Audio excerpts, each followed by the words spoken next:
Hello and welcome everyone. Welcome to episode 119 of DevChatter. Today is, what, Saturday? Saturday, yes, it's Saturday. And I am back from Tech Bash. So hopefully all of you watched a little bit of the Tech Bash channel that was going on last week. They managed to get that streaming over on the Visual Studio channel, so you could see some of that stuff. I see Wheatlol, Jadisku, Katrina, Will, welcome everyone. Glad you are all here and doing well. We are back to streaming. See, Saturday, we're back. It's right here, it's on the schedule.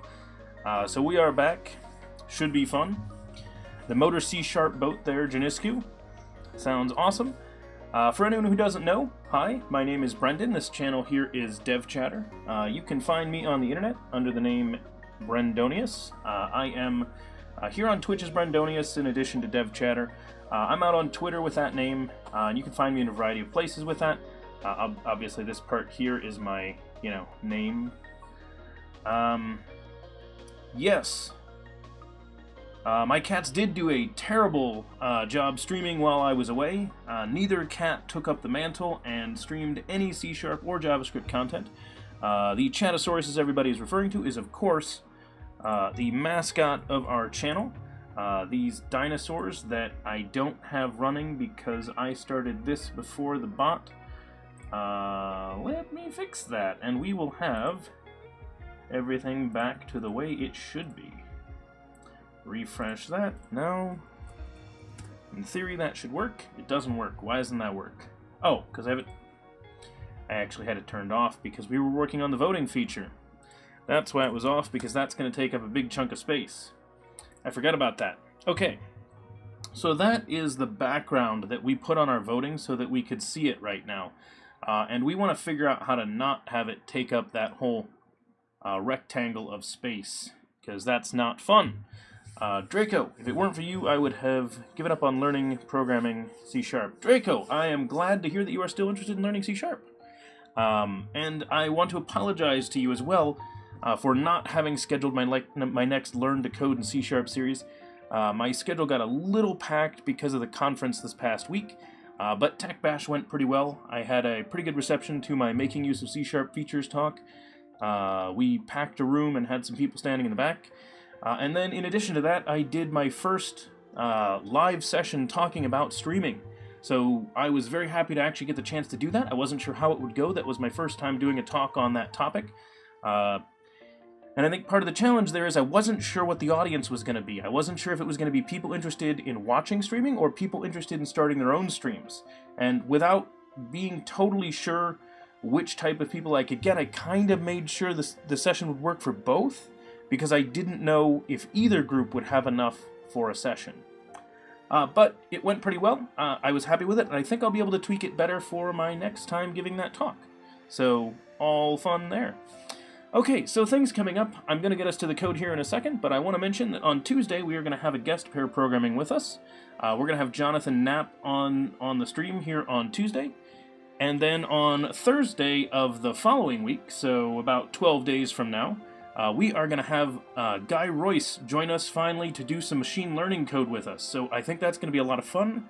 I believe we're going to do Python for that one. So that'll be new and different for this channel. I don't think we've done any Python yet, actually. If we did, I don't remember doing it. Okay. So, man,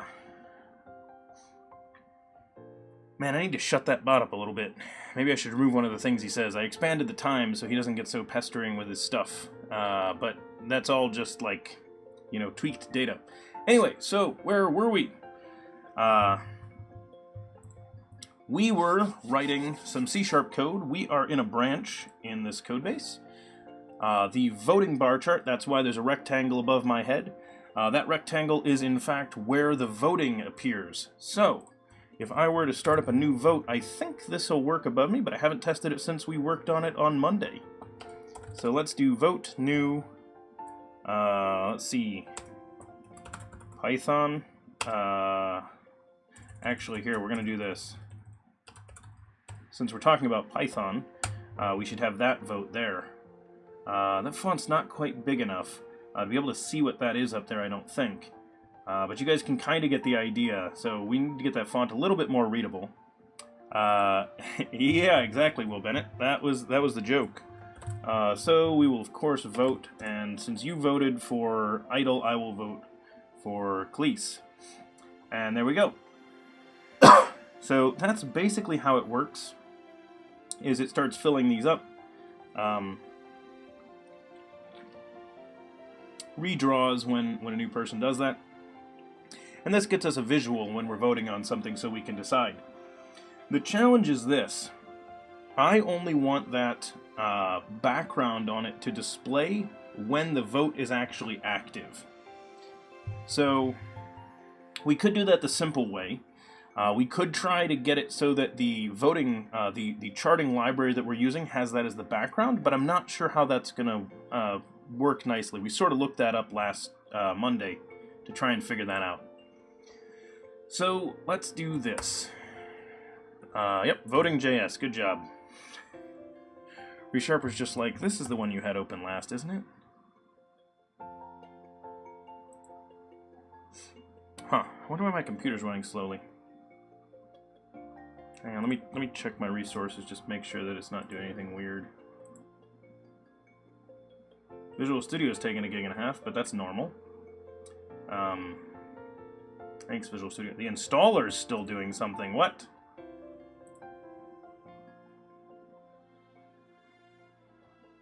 Okay. Well, don't know.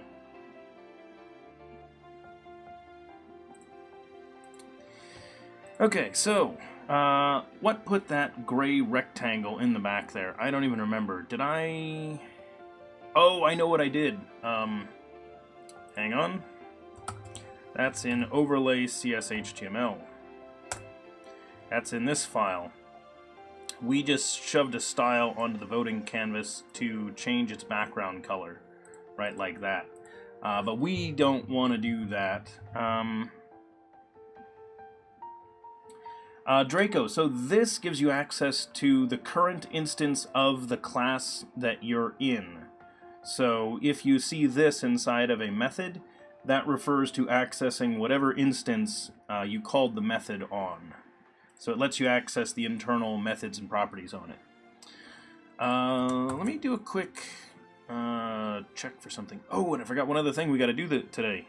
So first things first, we need to set canvas background color.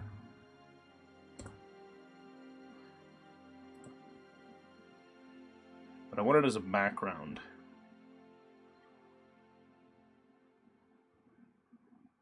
Can I not just do that? I mean, I guess I could show the canvas only when we do that. That would be a way to do it. Renee, hey, welcome. So we could just have it hidden and display it when we get the voting. So yeah, let's do that. Let's do that. Okay, so here's what we're gonna do to make this work.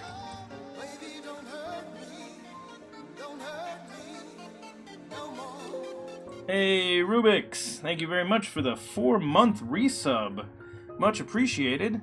I noticed that your dinosaur is almost completely out then. Once you hit 6 months, you will have a fully grown, little adolescent Chatosaurus there. Let me hit that hype there. Good stuff. Greetings, welcome. Okay, so here's what I want to do.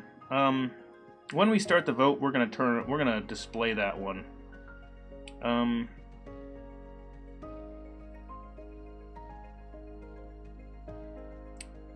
It's transparent, displaying anyway. We don't care about its space because it's relative, so do we have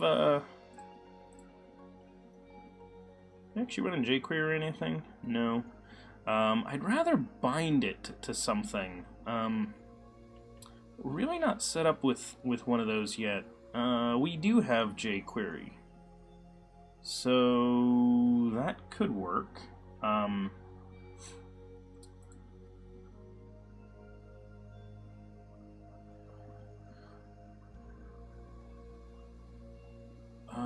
Let's see. No, not in voting. Why am I in voting? I want to be in overlay.js, and in here we have access to the canvas already.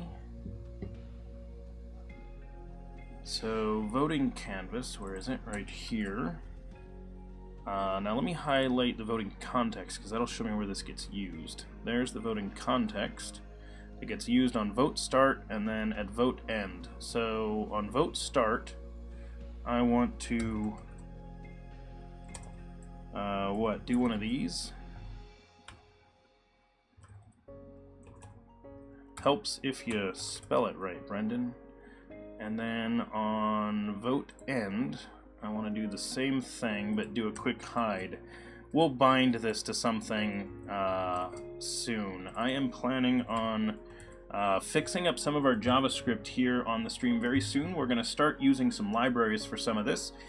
Specifically, I want to actually make a choice on which library we're going to use for doing all of our binding to objects and everything like that here on this. So we're going to choose one of the frameworks to do that. And then the other thing that I want to do is there are a couple of packages from NPM that I want to pull in specifically to do things like our notifications. So the section right here, I want to be able to have messages pop up. So we will do that as well. Okay, so vote start, vote end, vote received. I think that works, so we'll show it there, we'll hide it there, and actually let's do it right there for now. Now the reason I have to do this on the overlay is the fact that we're only passing the context into the voting module. We're not passing the whole canvas, so I could pass the canvas and that would be the other way to do it. But since I'm planning on doing binding for whether or not we're showing that value anyway, I don't want to do that here. Also, I noticed I just perfectly got vote start, right, that line there, below the rectangle, so that was nice. Entirely luck. I did not plan that. Okay, so... Fatty, hey, greetings, welcome. Okay, I forget how you're supposed to have this turned off by default. What is it, display? I forget how they want it shut off when you're doing, when you're showing and hiding based on, jQuery. I think it was display none. It's hard to remember because we don't do that anymore. We now just bind it. So it's kind of weird. Helloja, welcome. And Derplord, greetings, greetings. Will you go through the process of actually choosing between the JS frameworks and what the pros and cons are for this for the use case? Helloja, yeah, I will probably... so I want to take some time and look through it, but I don't want to stream that whole process. So probably what I will do is I will make the choice, and then I will go over the reasoning for why I made the choice that I did, which should be probably good enough to handle that, Helloja. So, the problem is I don't want to do a whole stream on that just because I'm not sure that, well, maybe, I don't know, maybe I'm wrong. Maybe people do want to watch that whole thing. Where I actually dig into that. But yeah, that was my plan, was to make a choice. And maybe what I should do actually is just bring in another person and we can discuss it together. So I think if I had a second person, we could probably do the part where we're actually making the decision. I think it'd be... there's so much thought going into your head. Well, Bennett, going off the rails I think is actually why you watch Mark. Wheatlaw, please don't pick me. Wheatlaw, you hate all the frameworks equally, right? Okay, so I think this will work. Let's go ahead and try it. Let's end this vote. Vote end. So it disappears. That's fine. Now let me go ahead and I'm going to refresh that current page. There it goes. It's gone. Hey, hey, perfect. Okay. Vote new.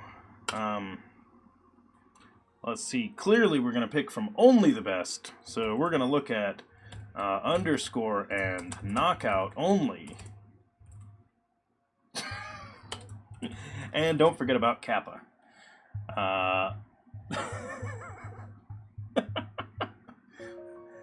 Alright, that's funny, it did something weird with the display of kappa. I wonder if it came into it in a strange way because of the fact that it is an emote. Kappa! Hey, everybody's voting for Kappa. So I will also vote for Kappa, obviously.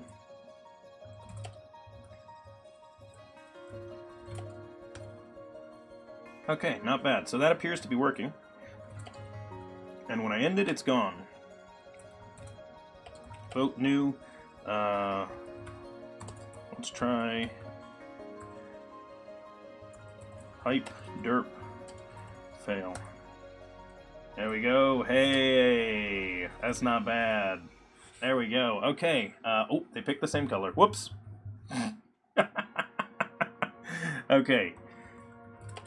We didn't actually prevent that. I'm going to record a bug for that one. Let's end that vote, but that is actually pretty nice that it disappears now. So I would call that part of it good enough. So we'll fix that to be binding later, and I want to do that because I want to start actually putting stuff on the overlay. So that's why we need to start binding values, is because I want to actually start getting it so that we have displays of information coming from our bot. So that's why we need to pick a binding framework. Show and hide the voting bar chart. So some of the styling on that needs to get fixed up. We need to make the text a little bit more readable. We need to adjust it to fit inside of its little borders a little bit better. But in general, I think it is working. So I am good with that as is, and the rest we can leave as features to add in later. As well as stuff that people could do as pull requests. So that's one of the things that I like to leave as pull requests for anyone that wants to work on some of that stuff. Will Bennett, I have not seen any of his yet, but I will probably check it out at some point. Mark is a really, really crazy guy when it comes to design, so I look forward to seeing what he did. Okay, so the last thing I wanted to do is I wanted to reposition that. So, we hard-coded the voting canvas to those settings, which I don't like that we had to do that, but let's then try to put that down on the bottom of the screen. So I don't want the vote appearing where it is, I want it appearing in the middle on the bottom. So let's open up the bots database. Actually, we made a page for this, didn't we? Hang on. We made a page for this. What are we running on? Where's the address? Hang on. HTTPS that. There we go. Manage the overlay. Yeah, it's kind of not exactly the best thing right here, but 600 by 300. Let's edit that. Its top, we said it was 300. So what it's 1080 minus 300 is going to be 780 is the top, and then it's X to the left. Our screen is 1920. Let's just make sure we don't mess that up. So 1920 divided by 2 minus, we made it a width of 600, so 300. We put it in the middle, so 660. Save that. What I want to do at some point, just so you guys get the idea of the interface, I want to make it so the manage overlay page takes us to the overlay. And what I want to do once we're there is I actually want to have it so that you have clickable rectangles that represent these canvases, and you can position them where you want. So you can decide, I want this here, that there, and just move them around on the screen. And, you know, with coordinates as well, so you could, like, put in these values yourself, or you can click and drag to move them, and either one would work. That is actually what I want this interface to be, which pretty much just requires that I give a little preview and let you move rectangles around. Shouldn't be too hard, but it's something that I would love to see for the ability to move these on the screen. Okay, so now that we have that saved and in the right position, I should be able to just refresh the overlay that's on the screen, and that should have happened now. So just to be sure that the screen is there, we're going to hype real fast, and it is. So fantastic. Let's do a new vote, and bottom, middle. Actually, let's do this again. Hype derp fail. Nope. Didn't put it in the right spot. That's a hype, a derp, and a fail right there, huh? Oh, I didn't restart the bot. I forgot database value, and it probably didn't go to the database again because that value is probably cached by the repository. So, and by repository, I actually mean it was cached by the data access layer. So, Entity Framework would have actually kept that for us and would not have allowed us to do what we just did. So I'm going to refresh that. The vote got canceled, by the way. There it goes. Okay.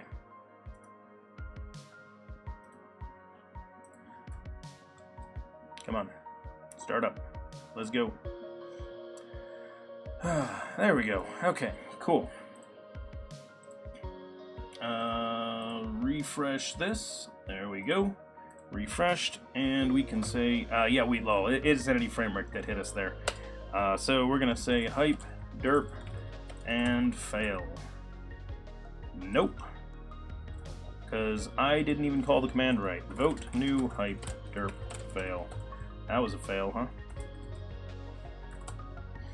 But it does work now. We moved it into a much nicer spot that is directly in the middle of the screen down at the bottom. That'll cover up a little bit.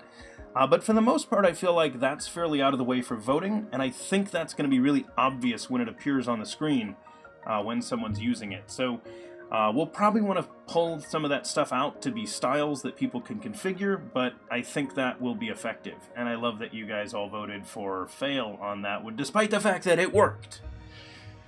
At least Will knows what's up. Is that Bootstrap? No, Rubik's. Bootstrap is on here, but we're actually not using it. We're just positioning our canvases. And the reason why I'm doing exact positioning, absolute positioning, is because I want to allow people eventually to drag it into any coordinate that they want to have it. Zultralord, welcome. Glad you are here. Okay. So, that looks good. Let me end that. It doesn't matter, Rubik's. Everyone is a noob at something when they start it. That's basically how being a noob works. We all start as a noob at everything we do, and then we get better at it. Okay, so that works. Okay, so now that we're in here, I want to send in a pull request for this, but I don't. So let's not send in that pull request, because the other thing that I wanted to do today, we got a pull request. A pretty nice one. So one of the issues that we had outstanding, I should mention this, is we had this one right here. Remove the time zone DB settings from app settings. So we originally were using a time zone DB API in order to get the information for our schedule command. So if you haven't seen our schedule command, it is right here. And you could say something like schedule +2, which I believe is, what, Central European Standard Time probably right now? Or Central European Daylight Time right now? Summertime. Central European Summertime. I can speak. So that should be roughly the same as this. Nope. No, yes, that is right. Yep, I got it. So, good job, Brendan. Anyway, so the point is, we're no longer using that. We're now using a Google API for it. And so we don't need the settings that were required to access it. So, we said, hey, yep, just, clear that out. We put it in as a good first issue because a lot of people are new to pull requests. And if you are new to pull request, take a look at our issues list and go in here and sort it, filter it, I should say, and just say good first issue. So click on labels, go to good first issue, and you will see these are all issues that are in our GitHub repository for things that don't require a lot of knowledge about how our project works.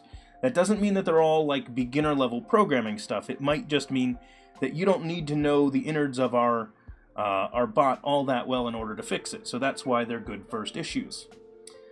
So this one was taken care of for us, and I went ahead and approved it, and this one literally just removes the setting from right there. We were no longer using it, and so let's go ahead and commit that. Zultralord, I did not say that with you in mind, but you are welcome to take care of some of these ones that don't require a lot of experience. I actually mentioned that for anyone that is interested. So I reviewed that earlier, and I like the way it works. So, now, once we do that, in order to keep things clear, sometimes I don't do this, but I am going to this time, because I'm not too worried about the exact time that commits happened. I am going to go ahead and navigate on into our bot. We're going to go ahead and pull it down. Voting, bar chart, and then I want to rebase master. So this will rewind and reapply my changes as if those changes that we just merged into master had actually already been there. So that's actually what the rebase does. I know a lot of people don't actually know what a rebase is. And I've mentioned plenty of times before on the stream that the way that I like to work and the way that I make sure the teams that I work on work is that anytime you name a branch with your name at the beginning, that is considered your branch, and the only reason you're assumed to have pushed it out is if you are the only one using it. Yes, Zultralord, we are still using TwitchLib for this project. Okay, so my changes have been pushed back out. They have the adjustment from Ryan, I think it was, that sent us that. And if we take a look at our app settings JSON, then you'll see that we no longer have that value that was removed. So, yay. Okay, cool. Let's take a look back over here. You'll also notice the reference issue has been closed because he mentioned on the pull request that it would be. So that should have been this one right here, and it was mentioned 216, and so that one is now closed. So yay, everything worked out nicely. We're going to send in our pull request now, so adding a bar chart display for voting. Create a pull request. There we go. Is that project restructuring? Zultralord, you talking about TwitchLib? TwitchLib was making some significant changes, because when I was talking with them about making adjustments to TwitchLib, so I was talking about adding some contributions for them, they did mention to me to make sure that I was making changes on, I believe, the dev branch. So that gives me the impression that they are making some kind of significant change, so something that's at least across the board. So in order to avoid conflicts or anything like that, that was their suggestion. Okay, so we're going to let that run. Our CI build is going to check this out, make sure everything is working as it should, and we'll get back to us with that. Okay, cool. Pull request down. We will review that later. Okay. What did I say I was doing next? Shoo, I don't remember. Maybe you guys remember. Yeah, no problems, Ultra.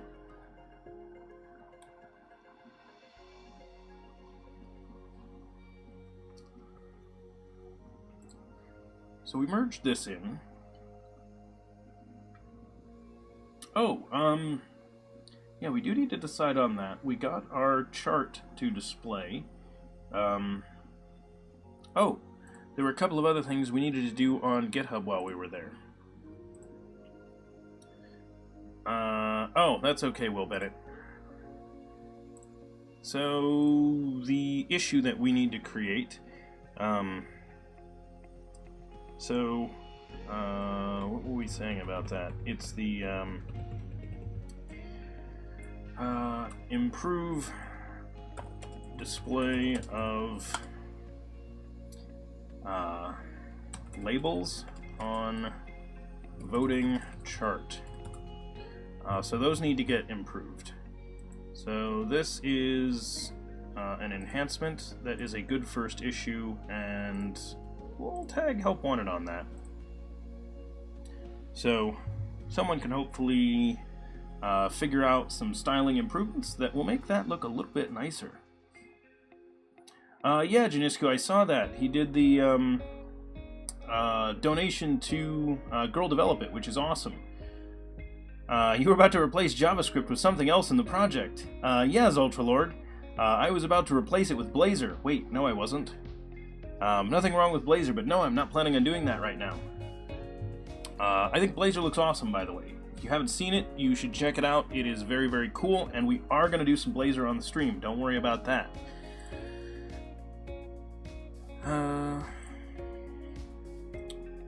Need to do something about this at some point.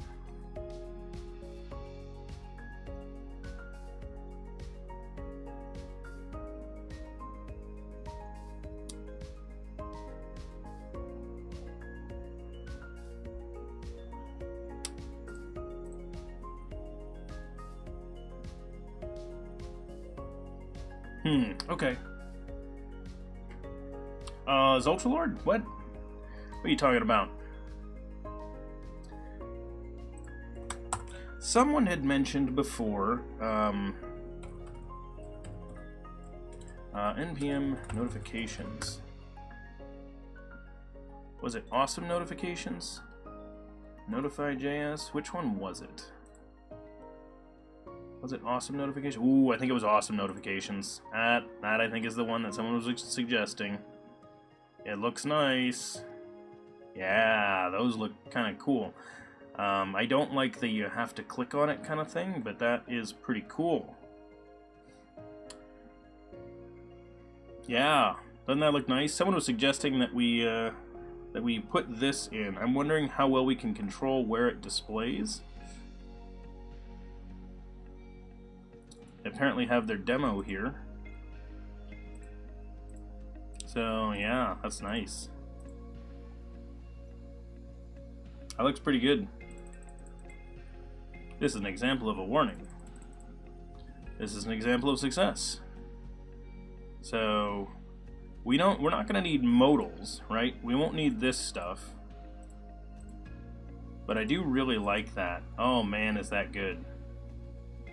Awesome notifications looks really good. Yeah. Okay, so let's do this. We technically do have NPM on here.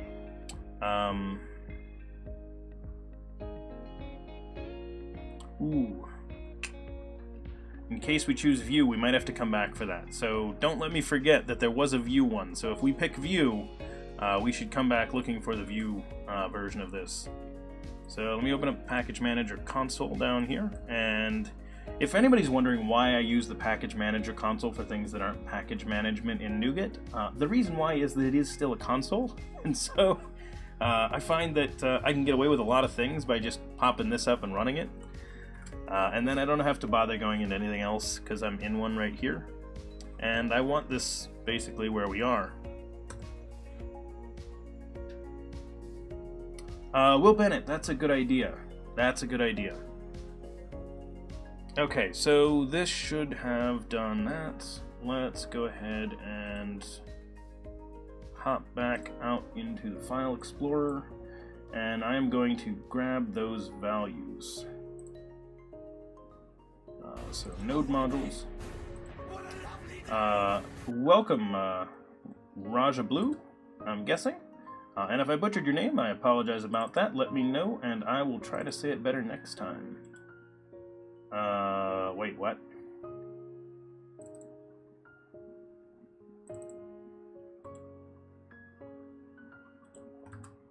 Hang on, guys.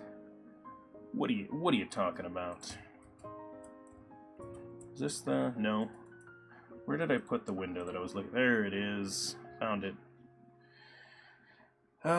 It is index. Oh my god, it really is.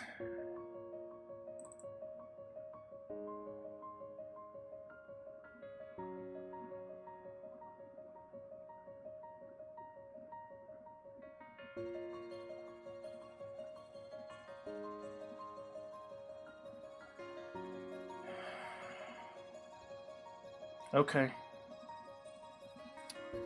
Sorry, that was just weird. I was not expecting that. So, awesome notifications.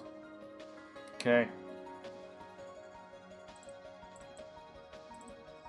That's fine. We'll do it. We'll do it. We'll do it your way. That's okay. I'm alright with that.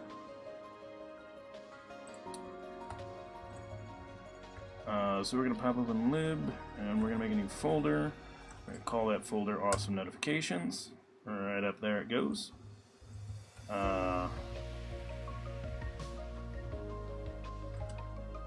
And if I open this up, so I'm going to open this in Explorer as well. There we go.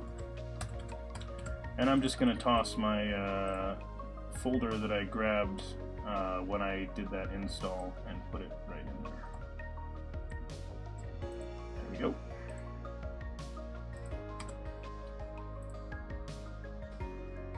So now that has stuff in it, and it is right there. A little confused by it being called index.js, but hey, I won't complain. They're potentially giving me a useful thing. Hard to complain much about that. Let's see.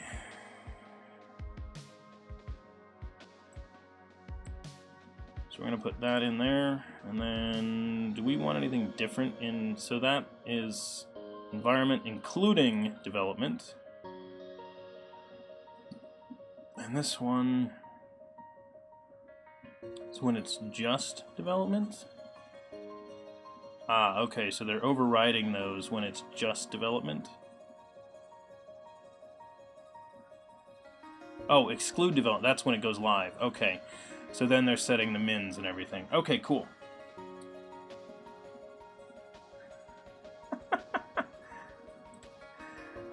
Yes, exactly. Thanks, Will. Alright, so that should work. How do they say to use this? Usage, functions, tip, info, success, warning, alert.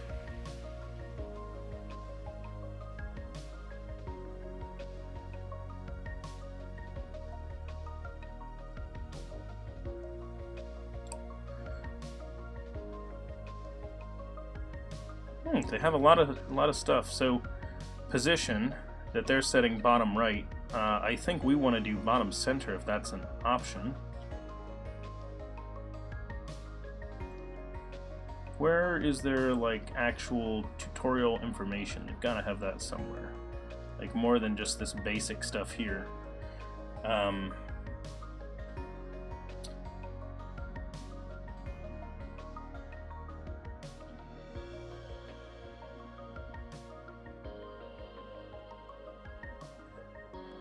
Two types of using blocks and appears same way cool. Oh, what a day!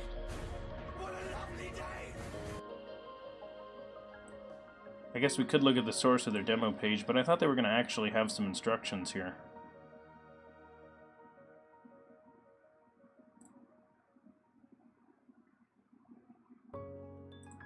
Maybe they have more on their GitHub page, actually. Nope. Looks like they're probably just loading that over to their GitHub IO page.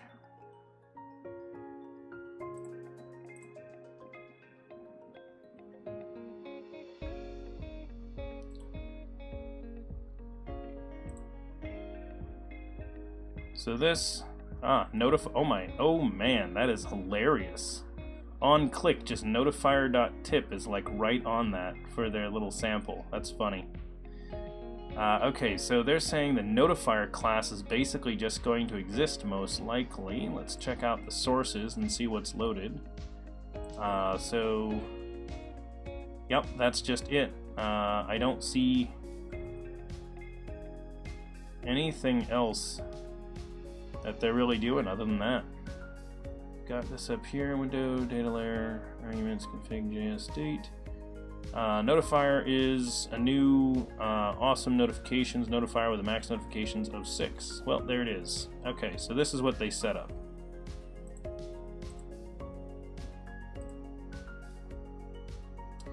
Sorry, font too small. My bad. Yeah, so here's what they say to do.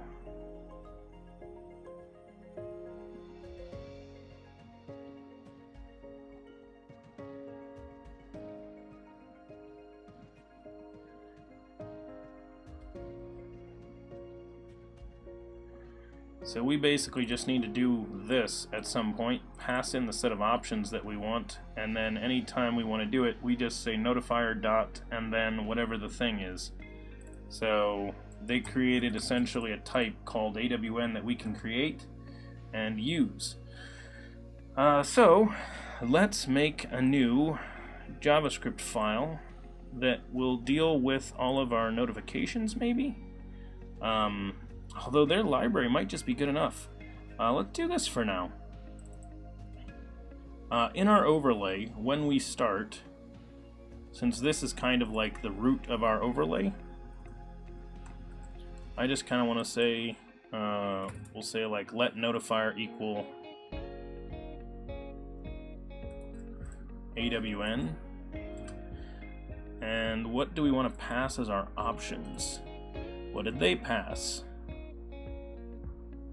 They created a new object that said max notifications equals 6.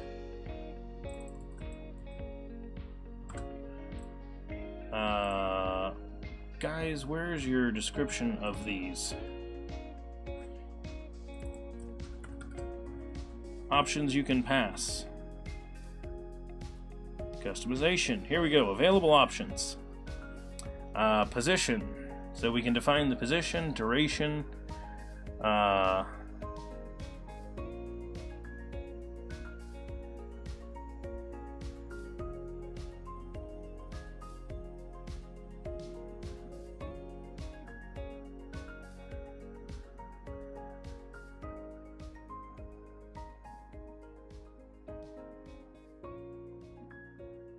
yeah, so here's what we're gonna do. Let's turn off the overlay.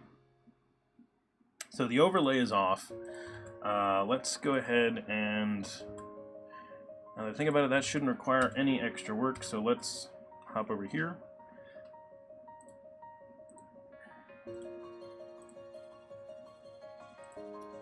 Load the page. We're gonna open up the overlay. So here's our overlay.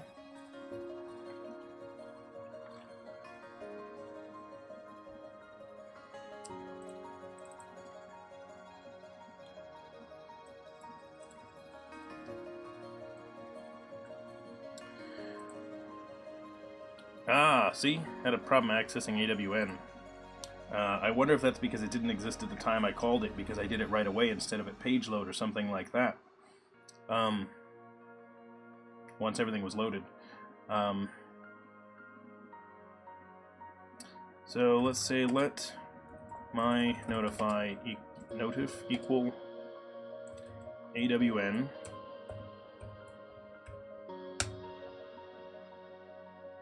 Oh, derp, new AWN.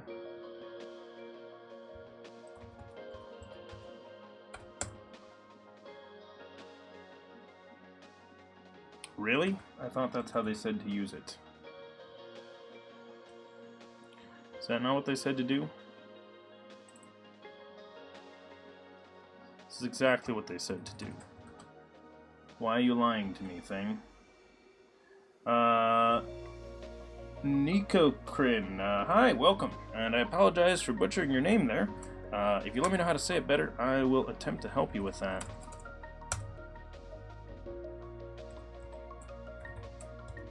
Why does it say it's not a constructor? That's how it says to do it.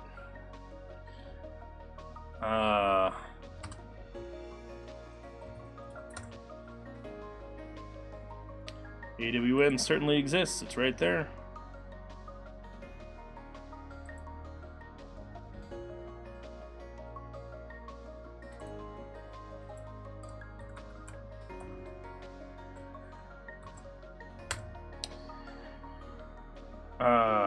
Yeah, so we are adding, we're adding information about stuff and trying to figure out how to use a third-party library. And specifically, it has to be AWN, guys. Oh, thank you. How did you know I wanted to make a new window of the same thing when I hit that keyboard shortcut?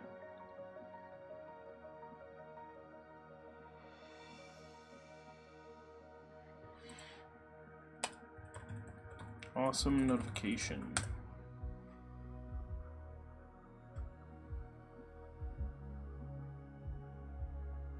Nope.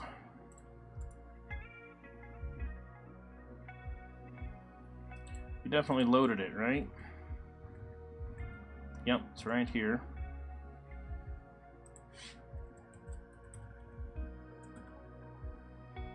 Yep, there it is.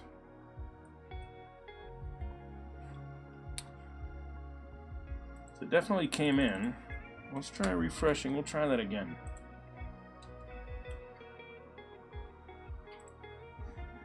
First off, let's make sure we don't have that initial error.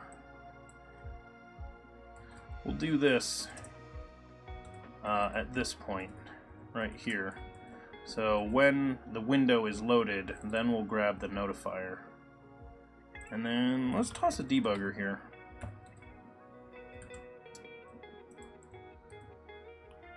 Whoops, didn't mean to do that. At window unload. AWN is not a constructor. I copied this from your instructions!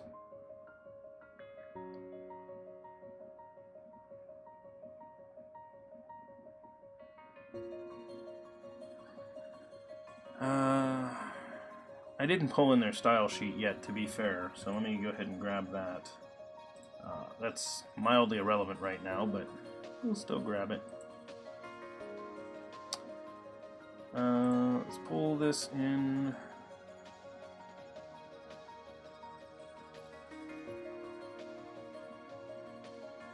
We'll put it at the top.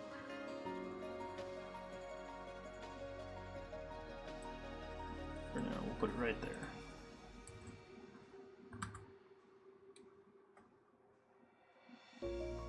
Yeah, scripts included.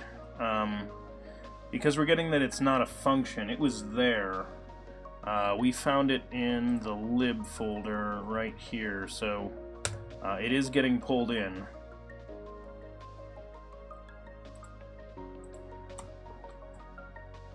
And now we should have, in addition to that, it should have referenced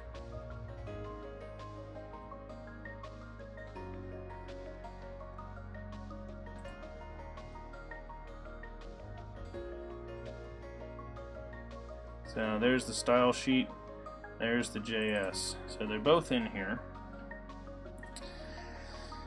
Saying that's not a constructor. I guess this is what I get for using a random library on the internet that looks nice.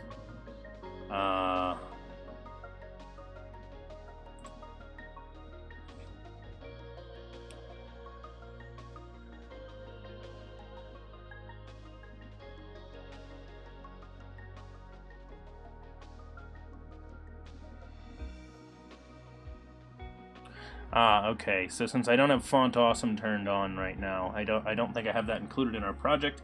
I will want to disable the icons when we do that, but that should be irrelevant to this. So we've included it here. Then when we use it, we're not in Node, we're in our browser. So I could just make it a global thing.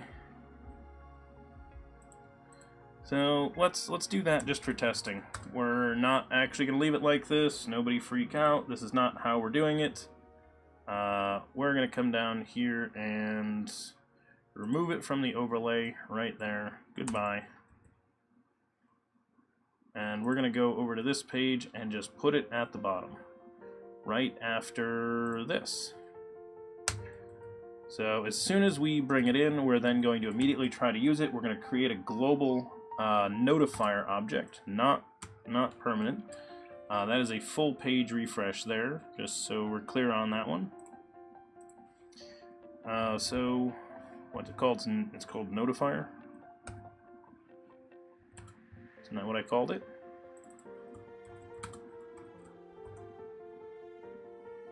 It says undefined. Hey S&B, welcome. Yeah, it's Katrina. We're not leaving it that way. We're not leaving it that way. Don't worry. Ah, man. Window dot notifier. Undefined. Huh.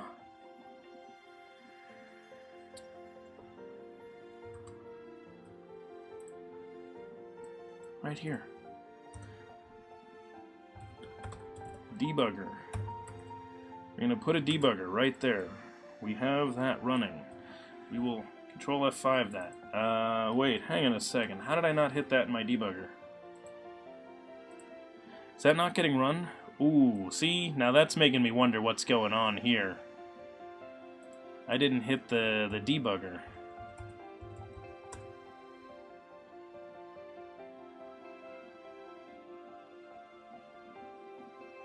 Oh, options is not defined. Son of a derp.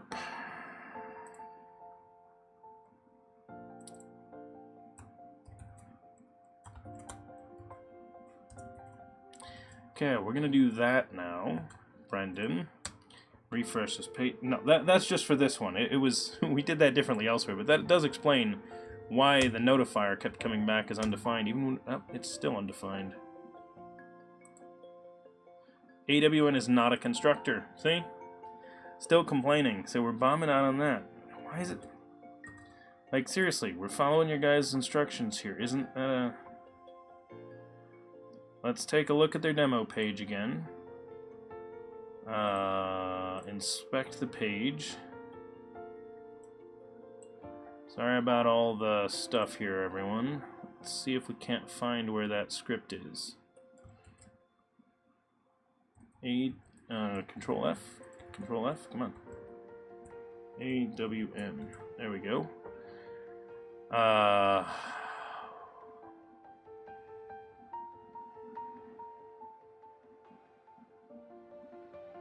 Wow, they went a little crazy with this.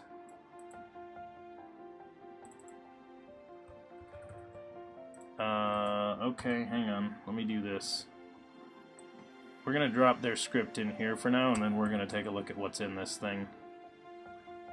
Okay, so a new promise for document create element.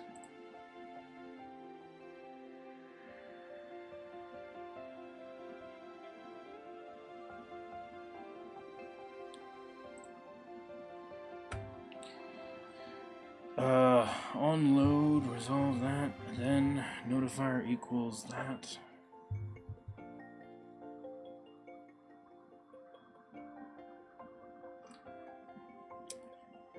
Thank you, Boomster.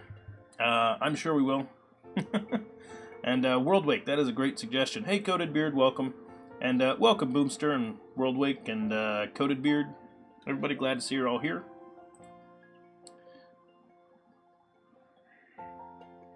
I don't think so, Worldwake. And no, I'm not. That is not what I want to call it. I am just, you know, following along with how their stuff works. I was literally copying and pasting off of their site to see if that would work. But yeah, let's take a look on their GitHub.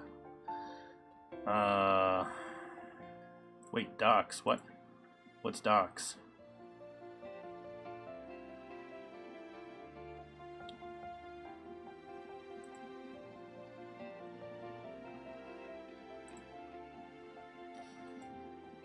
Nope, never mind.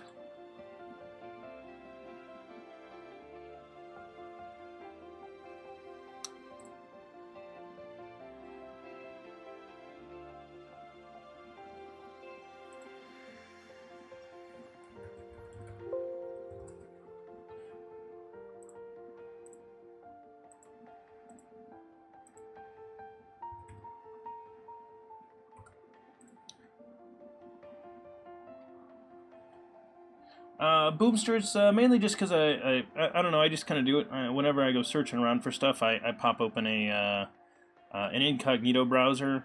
I don't know. It's just something I do. I'm going to wander around at a bunch of places, search a bunch of stuff. And Draco, yes, there's plenty of documentation for using TwitchLib. Well, by plenty, I mean they get you the basics. So, they do get you the basics. So that is just in the README.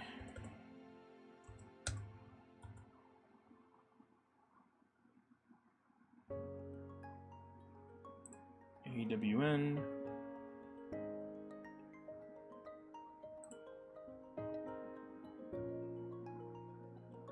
This is what we were just looking at.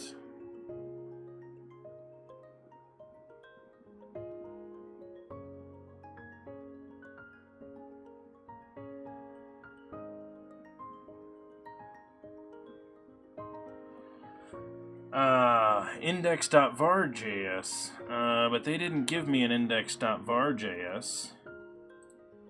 They gave me an index.js.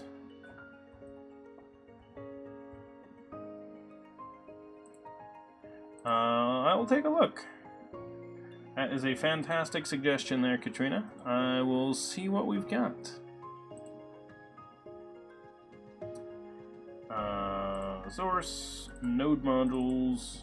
Okay, so here's what we're looking at. This is what we pulled in. It has source with these values in it. There's an index var.js that's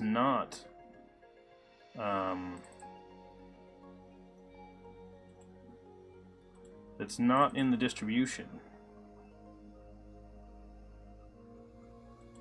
I'd be a little worried about pulling this one out of the source and putting it in there.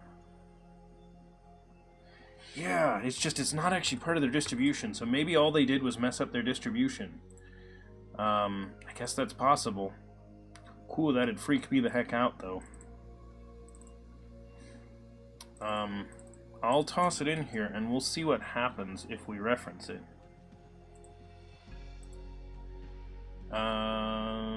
Index...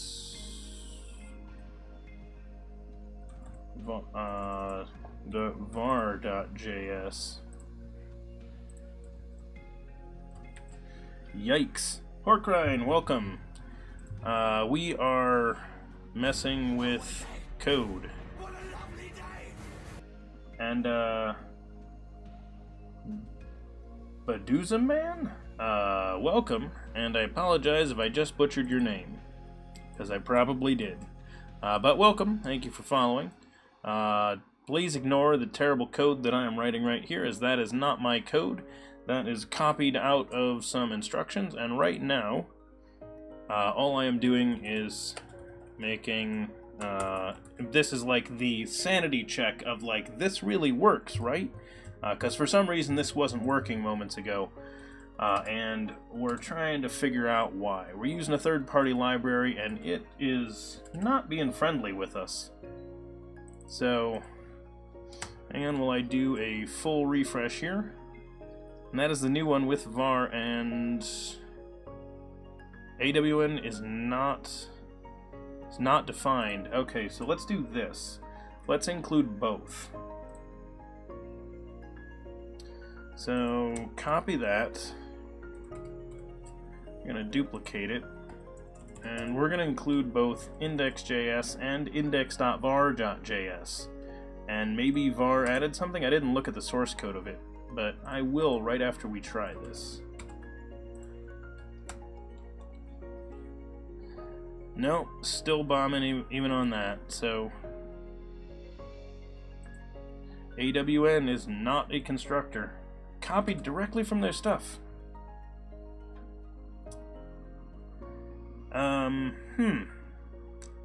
Thanks, guys. Set var as default directly without a wrapper. Oh, that just does a, okay.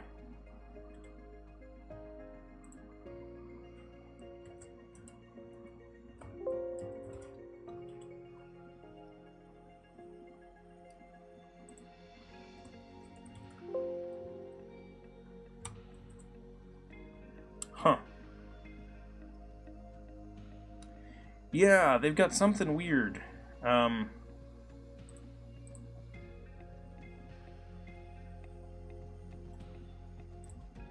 Because if we take a look at this, and what code they included, let me get rid of that so you guys can see it just a little bit.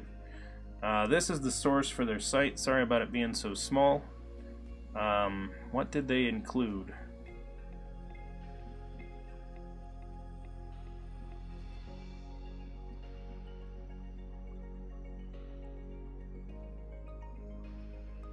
So they called it right here.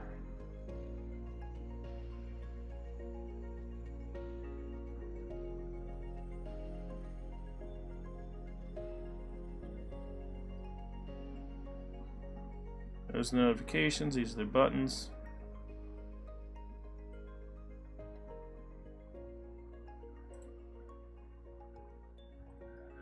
They are referencing this, which is their index var.js. This is not the file. Our index var.js looks nothing like this.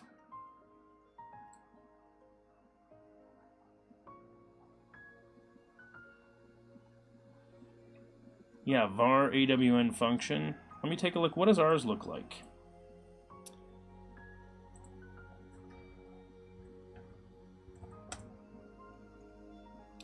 So ours looks like that.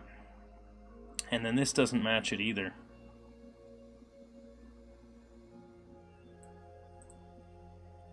Exports. awn equals t. Yeah, see, they changed how it works. It's like they changed what this stuff is without adjusting how the code works at all.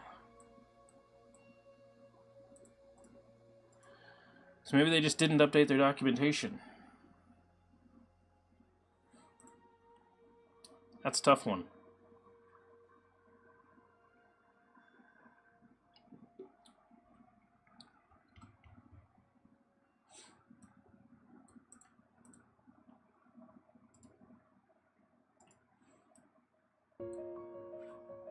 Huh. Hey, lucky number 7. You use awesome notifications at all? I'm going to download this zip file and see if it's any better. So we grabbed the npm package, but I think this is the one I want instead. Now let's go ahead and open up Visual Studio. I'm going to replace this distribution folder. Open that in File Explorer.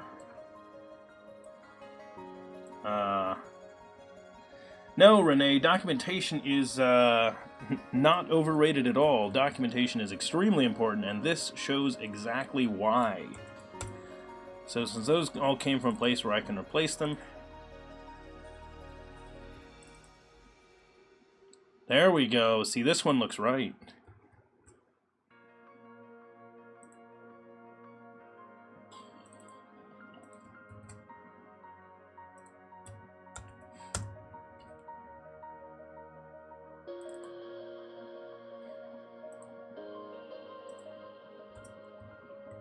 We're not going to include that. We're going to include that one. Let's get rid of that. And let me reload the page again. We're going to take a look. Did I reload the right one? I did. Overlay. Here goes, everyone. Let's give this a shot.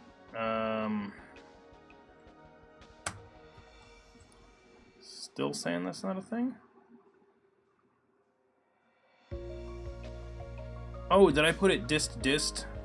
Maybe I disted. Yeah, I bet I did. Hang on, let me check. Yep, I did dist. Oops. My mistake. Derpy derp.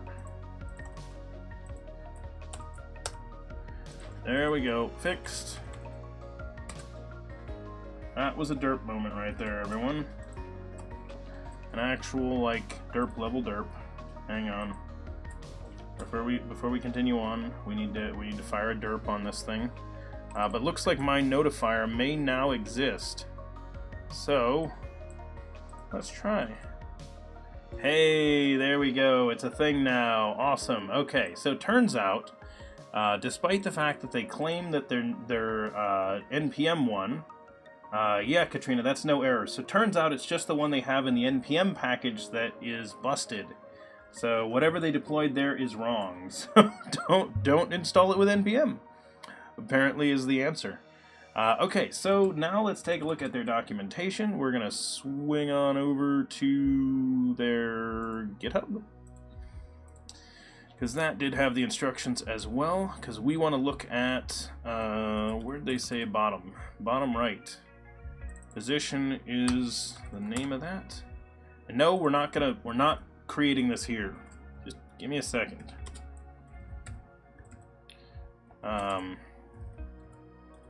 Bottom center.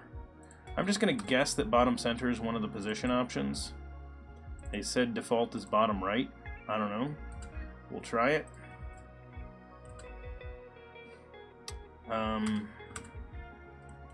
Where's max notifications? It's right there. So same spot. So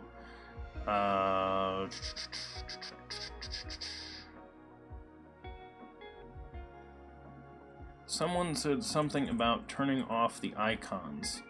So icons enabled false is what we want to set. So we're going to do that. So we're going to turn those off. Don't worry, we're going to move this all somewhere else. Let's see if we can make this work. Refresh this. Okay. In theory now, I should be able to say my notifier.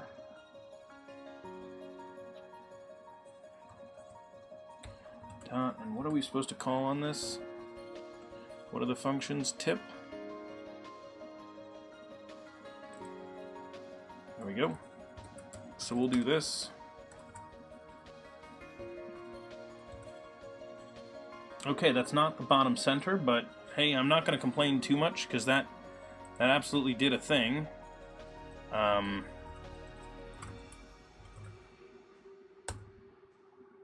There's info. So we should be able to style these then, and that actually looks pretty darn nice. So we could do something like, you know, Lucky voted for seeing the code, because you can't see it because it's behind my head. But there you go. So those do pop up. We might want to adjust the style so they're a little bit bigger and come up from the bottom, but I like the way that works. So here's how we're going to find that. Let's go over here, and we know that one of the options is bottom right. So, thank you, bottom right. We're going to head up here to the top. We're going to search for bottom right in this repository. Those are the defaults, but let's hop over here. Why is that the only position?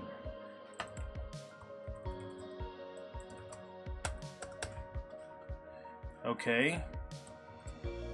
Position. You gotta be kidding me, guys. Yeah, lucky number 7. You voted for seeing the code. I think. Might have been you. Yep, those positions are fine. Relative, absolute, bottom right, split on that.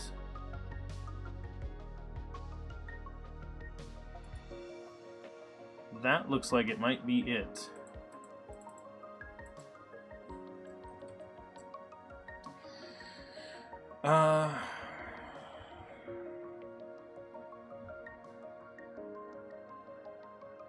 Okay, so it splits this string, so it's going to end up with bottom as the first word, as the first piece, and left as the second piece, and it checks to see if it was top, and checks to see if it was left. So it looks like it always wants to shove it in a corner somewhere. We could let them show up in the corner.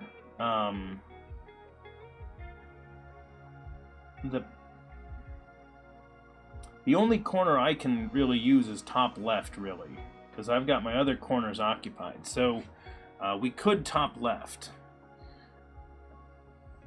So we'll do that for now, and we may have to send them a pull request so they can handle bottom center instead of just the corners.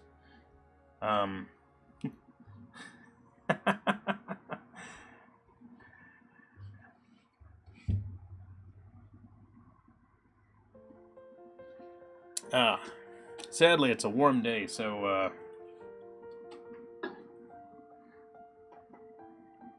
drinking out of a mug is not always the best idea when it's a warm day.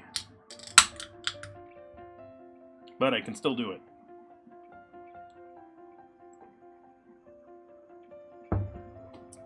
Just gotta fake it and put a can in there. Yeah, Wheatlall. That happens all the time. Fully expect... For anyone that is new to programming, fully expect to go try out a third-party library, and at the end of that, you're either going to toss it out or figure out that you can use it. Those are your two options. Every time. You can either make it work somehow, or you can get rid of it and try something else. Where try something else... Yes, Lucky Number 7 says, or at least 6 libraries. Yeah. So... oh, yes, so Wheatlall's talking about reading Excel files. Or writing Excel files for that matter, not just reading them. That's also a pain. And, yeah, exactly, Wheatlall. Sometimes you just have to fix the bugs. So this one, really, the only problem we ran into once we got the right version, the only real issue we've got right now is just that we want to position it somewhere else. And that seems like something easy to pull request and send to them. So I'm kind of okay with that. I think we can fix that. So let's do top left. That position, they really need that in their documentation at minimum. So actually, let's do that. We'll send them that.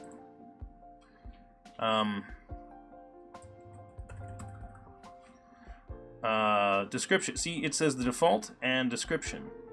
We should send them what the options are, because they should have that in here on their README. Oh, I'm not signed in. See? That's what I get for being in my incognito window, huh?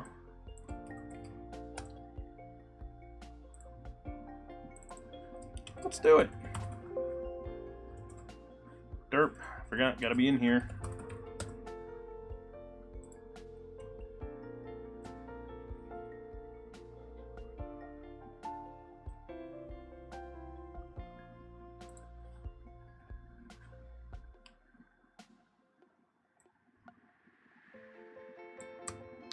So,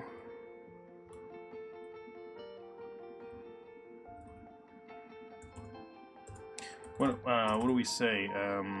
Position of notifications. Choices. Let's see how this displays first off. Bottom right. 4. So this will be...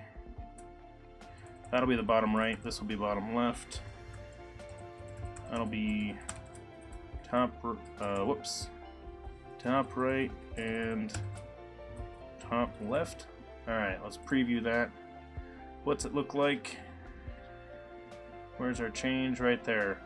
Position of notification. Choices. Top left, top right, bottom left, bottom right. Best way to write Excel files and read Excel files equals Google Sheets API. Nice, Lucky Number 7. I actually haven't tried it. I haven't had to do that in a little while, but yeah, there aren't many great solutions for writing and reading Excel files, so maybe that's actually a good one.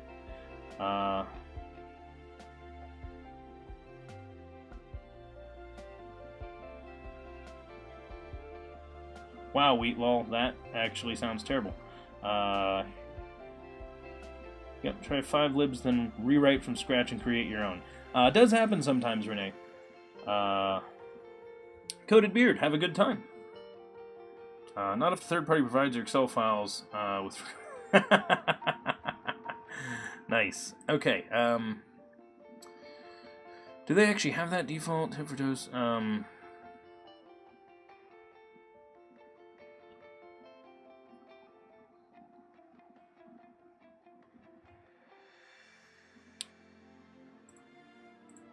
Okay, so those are the choices. Default is that. Description, choices, top left, and not sure I like the word choices. Anybody got a better word for choices on that instead of you know, choices? So I was saying like the choices are these.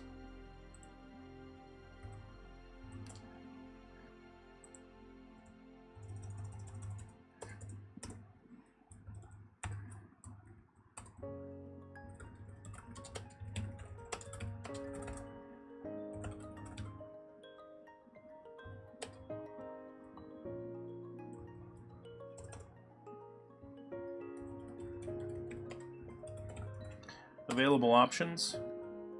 Maybe that's good.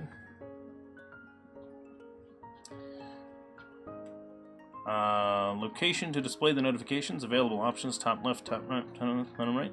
Okay, yeah. Possible values. Yeah. Okay, yeah, we'll go with possible values. I think that's a little, just because I don't like using the word options, because these are the options variable.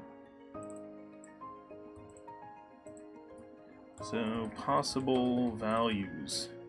There we go. Okay, adding info with,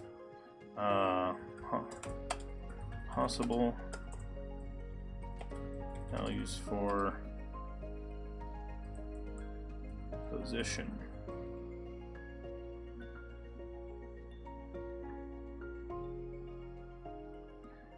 Yeah, they called it, see, they said available options.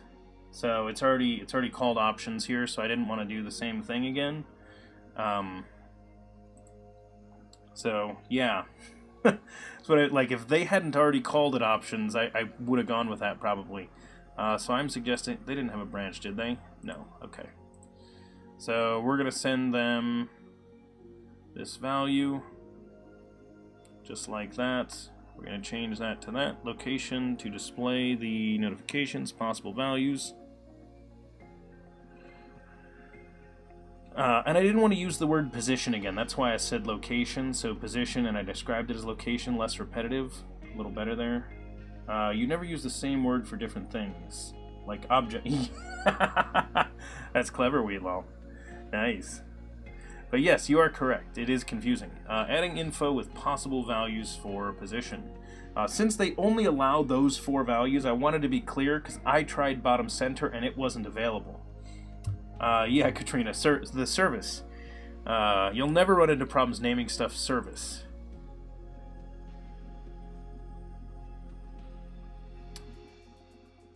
Okay.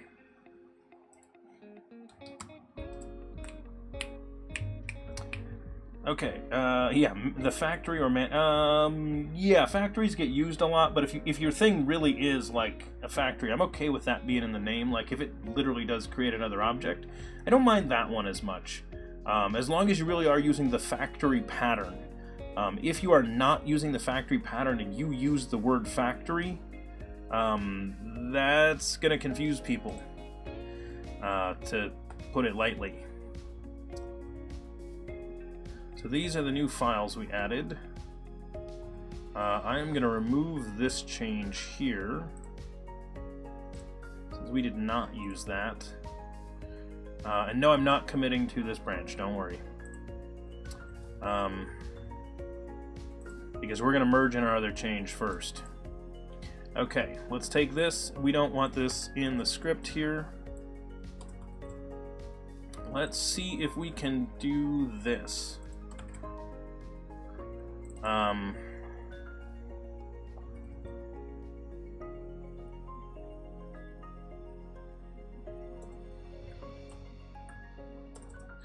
What do we call this? Awesome notifier?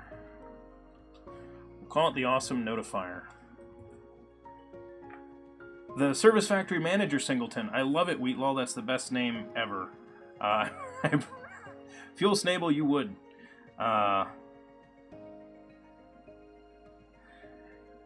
Yeah, so being a programmer and trying to deal with names actually requires that we grab our thesaurus all the time and look stuff up.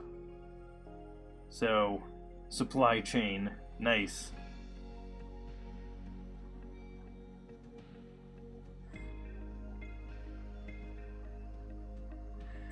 Oh, geez. Alright, I'm gonna click on it, Wheatlaw. What do we got?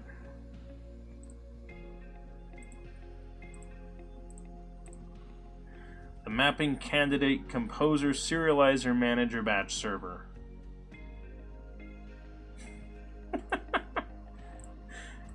Yes. Reminds me of every Visual Studio version. Alright, let's go ahead and refresh this. We'll see if it works. Looks like that might have worked. Let's toss a debugger in here.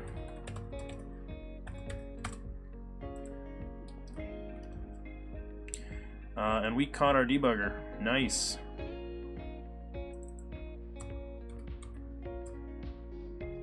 So looks like it ran and created it. Sounds good. Okay, cool. That's all I wanted to check. It's there. So let's do this. This is not the way that we want to have this work in the long run, but this is a nice proof of concept. What was our vote received vote info again?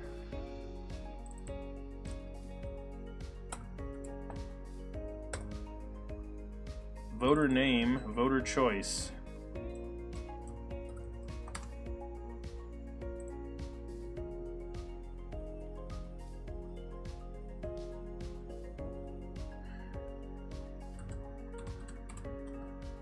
What did we say these were?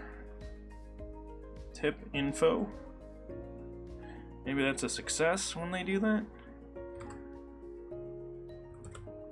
Now we're gonna do an info.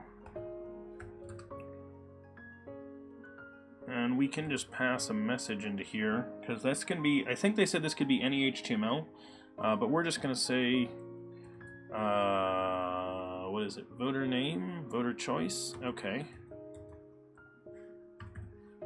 So, what is it, it's, hang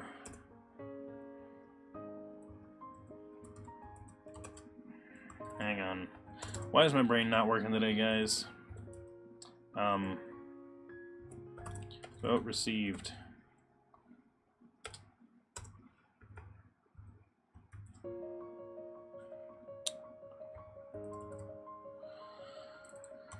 Okay, so this is vote info dot voter name, and then that's voter choice.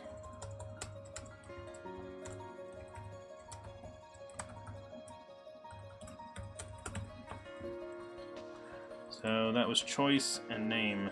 So that's what I want to copy there, and then I want to hop over into this, not save it. Why would I want to save it? Okay. Actually, we don't want to test that just yet. Hang on while I stop derping for a moment.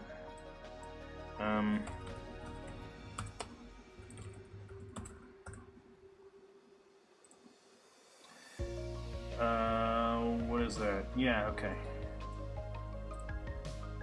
Wait, what is going on? Love the Enterprise Edition of FizzBuzz for the naming. There's an Enterprise Edition of FizzBuzz for the naming?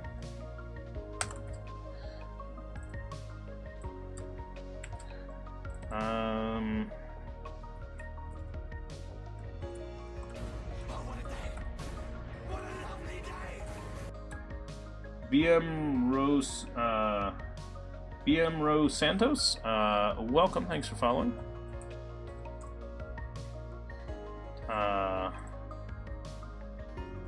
Voted for.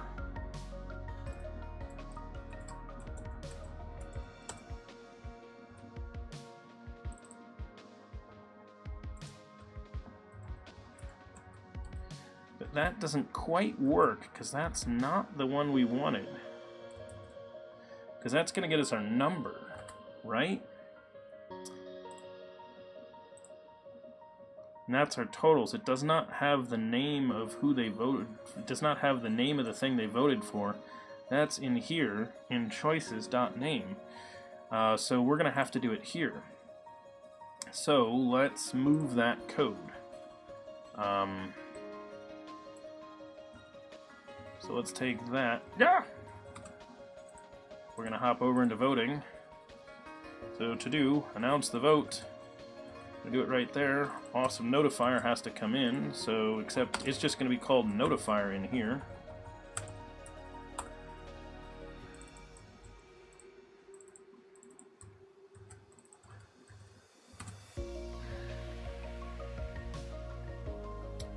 Which means we need to pass in.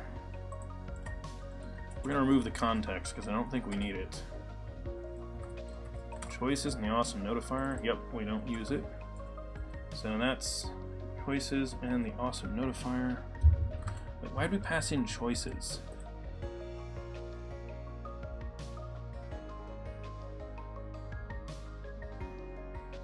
Oh, I passed it in the wrong one. Derp. Vote info. And the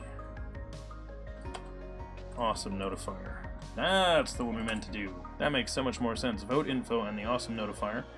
Then we're going to say notifier voter voted for. And where are the names? Let's start. Choices. Did we save these anywhere?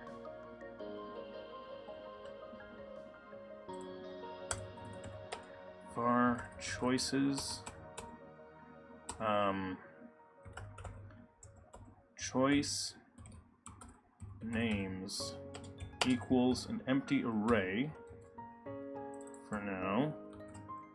And whenever we start a vote, we're going to set them equal to choices for now. Set so we can access for notifier.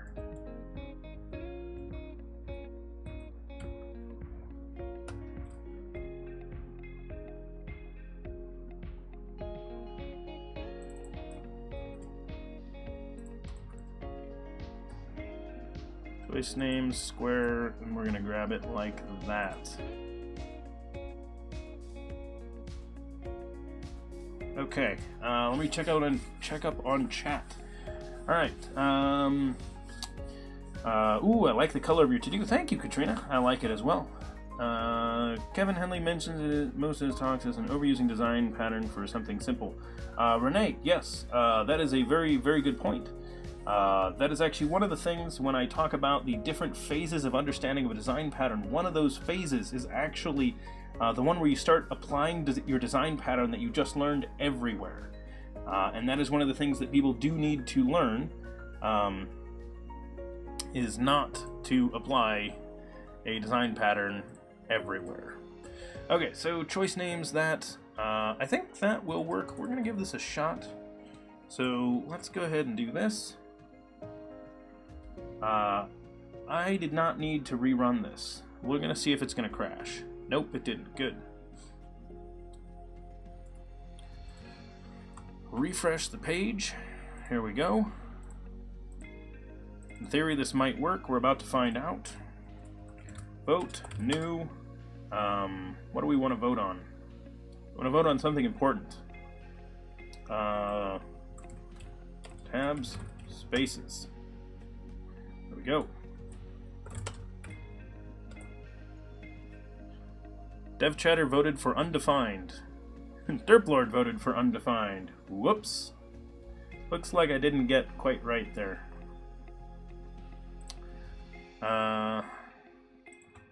Let's end that vote.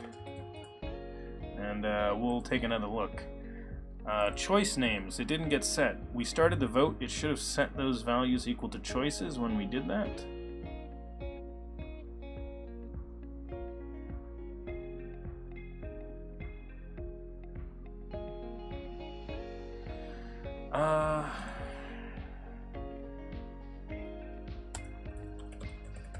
Let's just toss a debugger in there for now because we can. So let's refresh that page. Vote defined, vote undefined.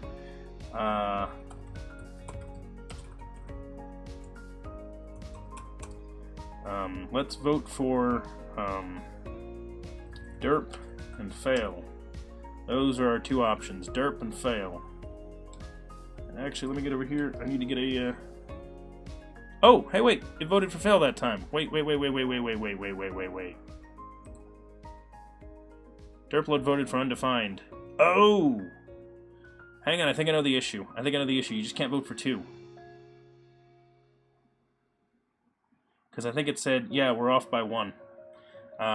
Because we have those as 1 and 2, I bet.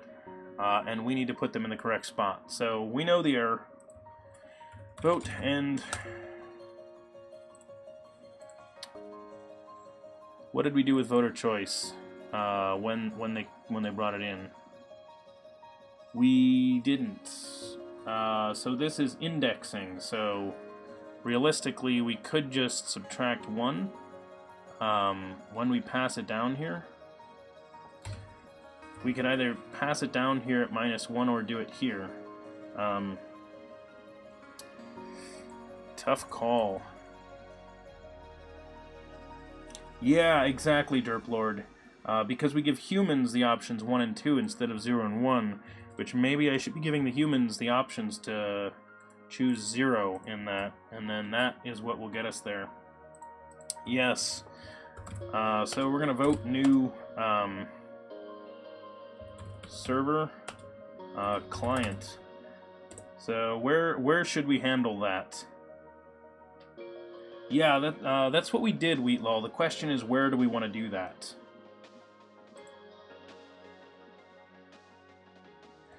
So, yeah, I prefer having people vote for the one they meant. So you voted for client? Yes, you did. And that's vote 1, so that's people voting for server. So, yeah, okay. So it works now. That's good. So we now have notifications when you vote. And it will pop down saying, hey, so-and-so voted for that. So I like it. That's good. And actually, I like the top left now that I see it with this option being here down on the bottom. So, voted for nothing. Yes. Sorry. If you vote for any invalid option, we just say you voted for nothing there in the chat. The nice thing is, once we get these going, we'll eventually be able to remove that from the chat. We won't have to mention it in there. Well, it becomes an option if we want to. Let's see. So I'm going to turn this overlay back on. Refresh the current page. We're going to vote end on that. Wait, what? Didn't I vote end? Did I kill it? Maybe I killed it. I don't know how I would have killed it. Renee, yeah, so I may have to do that server side. You are correct. So I guess if I do that server side and just pass it down as well in the vote info, then we won't have to do it. So yeah, we'll do server side.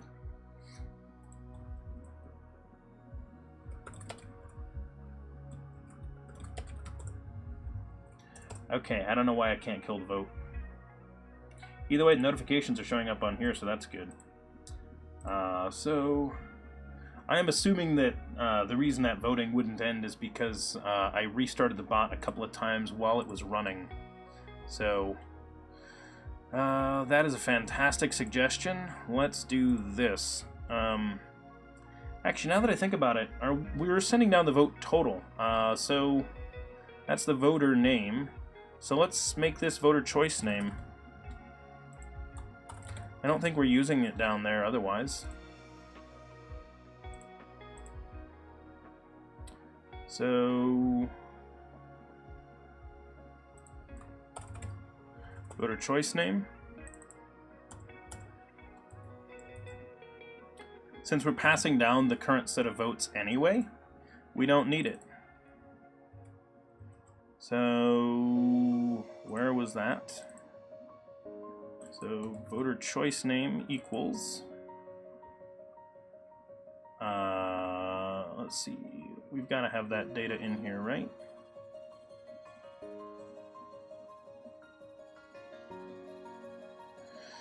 That's not going to be chosen number, this is going to be a string, and that is going to be chosen name.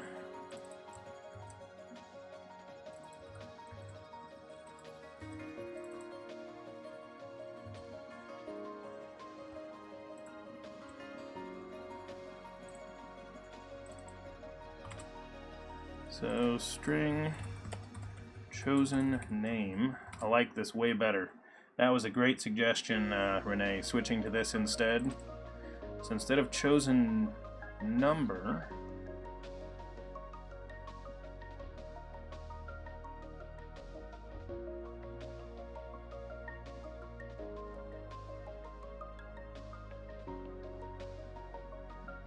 choices is in a dictionary based on the integer. That's perfect. Go me. So we were already using this for the name.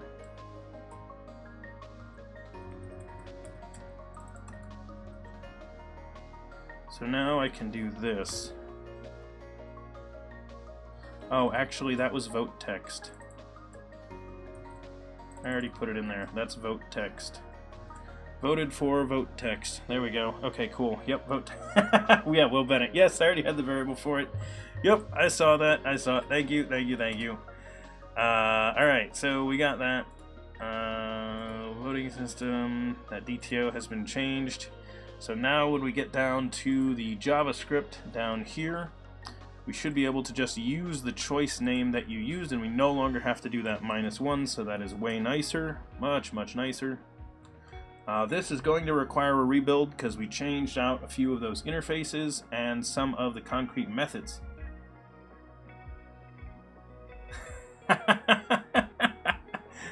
Sorry, Will Bennett. You know, if you want to increase your contribution, I know a project you could send a pull request to. /overlay. Oh, wait a minute. It's on this screen now, isn't it? Hang on. Let me refresh it. I turned the overlay back on. And just to prove that I turned the overlay back on, hype. See? The overlay's on.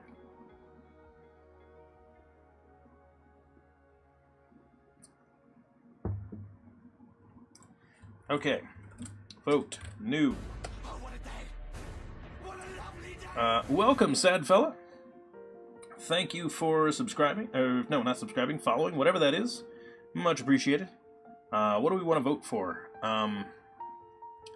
1, 2, 3. There we go. There are our options. Vote 2. Vote 1, vote 2. Aha! See, there we go. And it's popping up at the top. The text is kind of small, but you can sort of see that it is saying who you voted for. So that's not bad. Sourceify voted for 2. Welcome, Sourceify. Looking good. Okay, there we go. So 2 wins with 4 votes. Fantastic.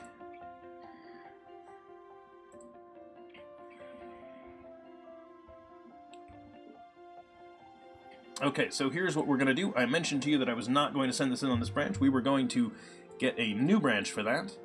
But before I do that, I want to merge in the previous one that we sent in as a pull request. So adding a bar chart for displaying the voting. Sounds good. Let's go ahead and merge that. We're going to send that in, so boom, that is now in the master branch. So now when I hop out here and I fetch, and I grab master, and I fetch and make sure we do that, I can now branch, and we're going to say Benric,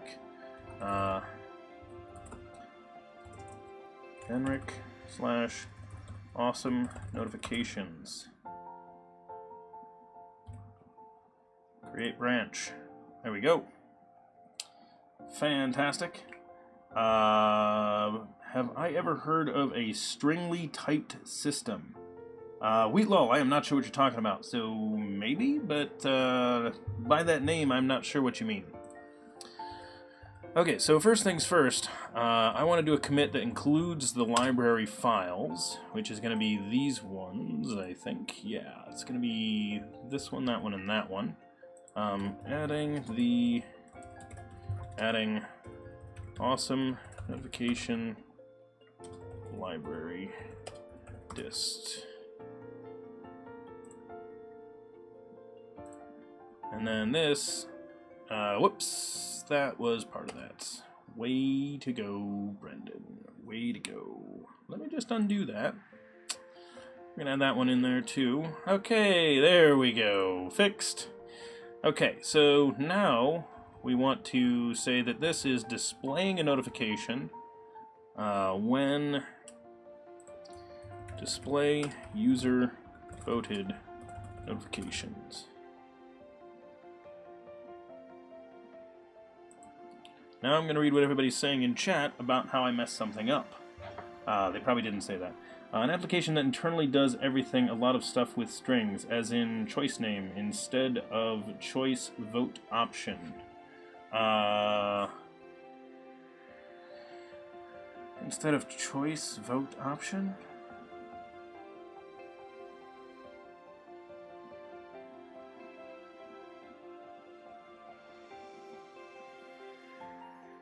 What do you mean, Wheatlaw? You mean passing in an object of the data so you have the name and the index? Instead of passing the name, pass the option object. Yeah, so like you're saying pass both the name and the index in there instead of just passing around the string, which yes, we could do. Keep in mind that we are at least working with an object here, our DTO. So we do at least have this. Happens that this was just that, but keep in mind that you could be thinking of this as that. So pass the option object. Well, what else will you think would be in there, Wheatlaw? You think the data for like which choices or something like that? Not sure which other data you'd want to send with it. So, okay.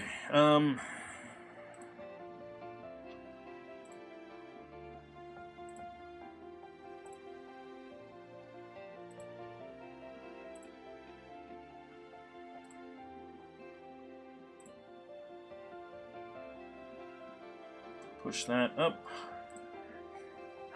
Let's make this a little bit nicer. So when we do those votes, simply voting strings makes types explicit should be enough reason. Yes.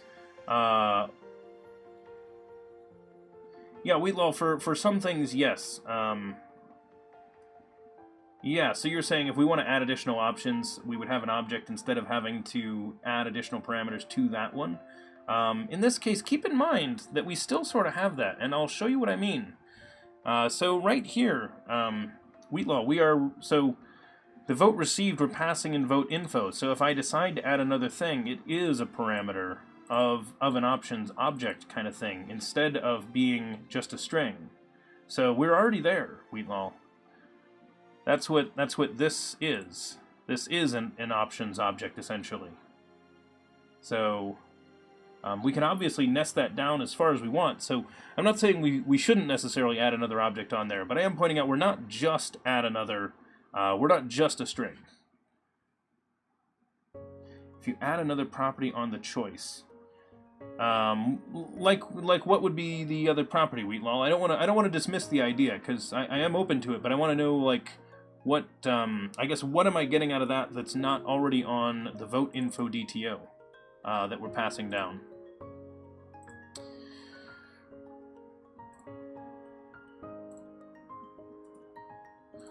Anyway, while we discuss that,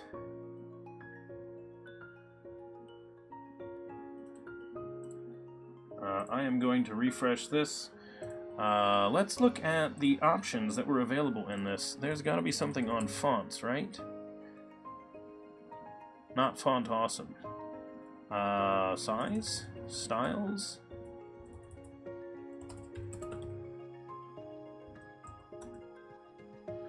Most convenient and quick way to change styles is download the styles folder, which contains the SC. Okay.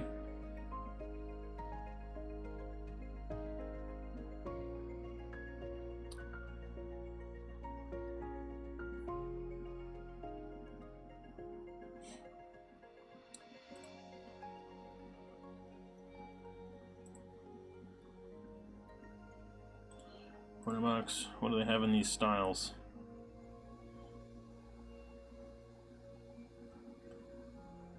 So we can override the styles.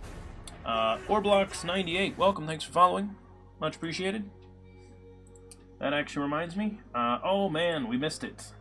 We are at what about 2,057 followers right now. So that actually puts us well over 2,048. So awesome.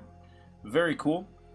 Hang on. I've got another property of this choice. I started studying programming now. I'm starting with C#. Awesome, Orblocks. You're seeing classes and attributes. How long do you think I can start with my projects? Orblocks, I'm not sure what you mean. So I will mention that we sometimes do a learn to code in C# stream here, which is like a follow along thing. So if you are learning C#, then we'd be glad to have you show up to our Learn to Code series. I will be scheduling some more of those. I meant to, but I have been super busy. I just got back from a conference yesterday, so that's why I haven't gotten any of that stuff done. I was prepping for being out at the conference, and so I was going to have to finish up a lot of work before I went. Now that I'm back, I'm hopefully going to get some of that stuff scheduled out. So We're going to do some more Learn to Code in C# series. They're follow-along episodes, so even if you haven't even started learning C#, you should be able to follow along with those and learn something more about the language. So the focus of those is always to teach you guys something about C# that you might not know about. It is very beginner-focused, but no matter what level you're in, you can attend.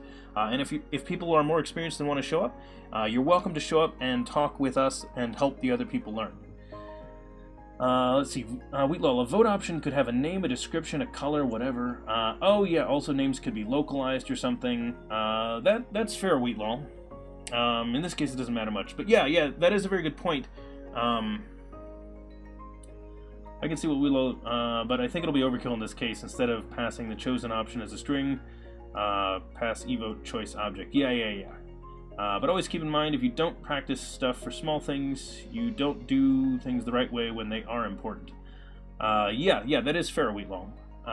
So if in the case I did need to have both the index and the name, I could put them in there as a set of parameters. What is love? Baby, don't hurt me. Don't hurt me. And McCullen, thank you very much for the Twitch Prime subscription. Welcome. Can we spam some hype emotes in that chat room there? Anybody that's got Chattosauruses, just go ahead and spam those. We have a new member of the Chatosaurus Club here. So, welcome, McCullen, 77. A much cleaner example would have been bowling kata we did a while back. Additional value is a nice way of putting it indeed.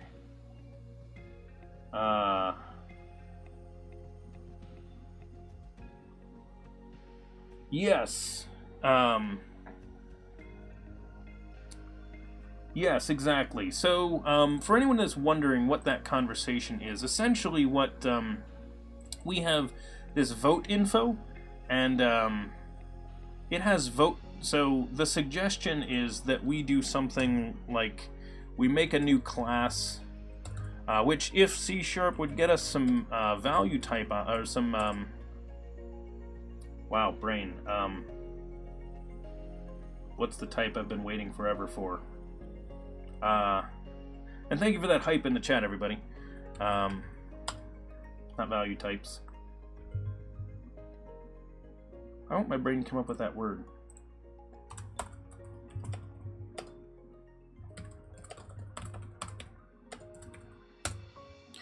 It's replacing default constructors. No.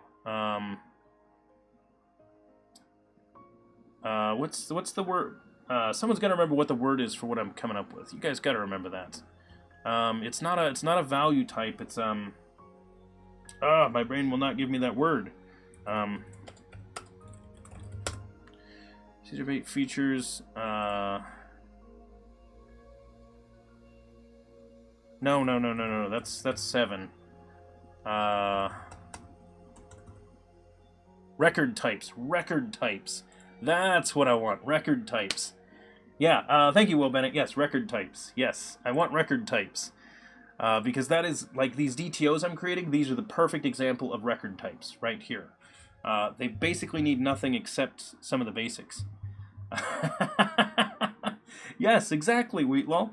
Some people don't like them. But Will Bennett, I love your F# in there. Exactly. That is precisely what we want. I have started programming in C# and I'm trying to create a calculator.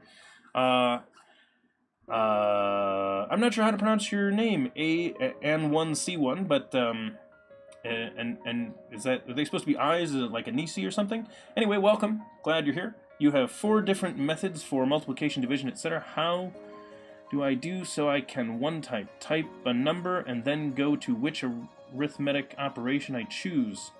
Second type of number and the last the sum. I'm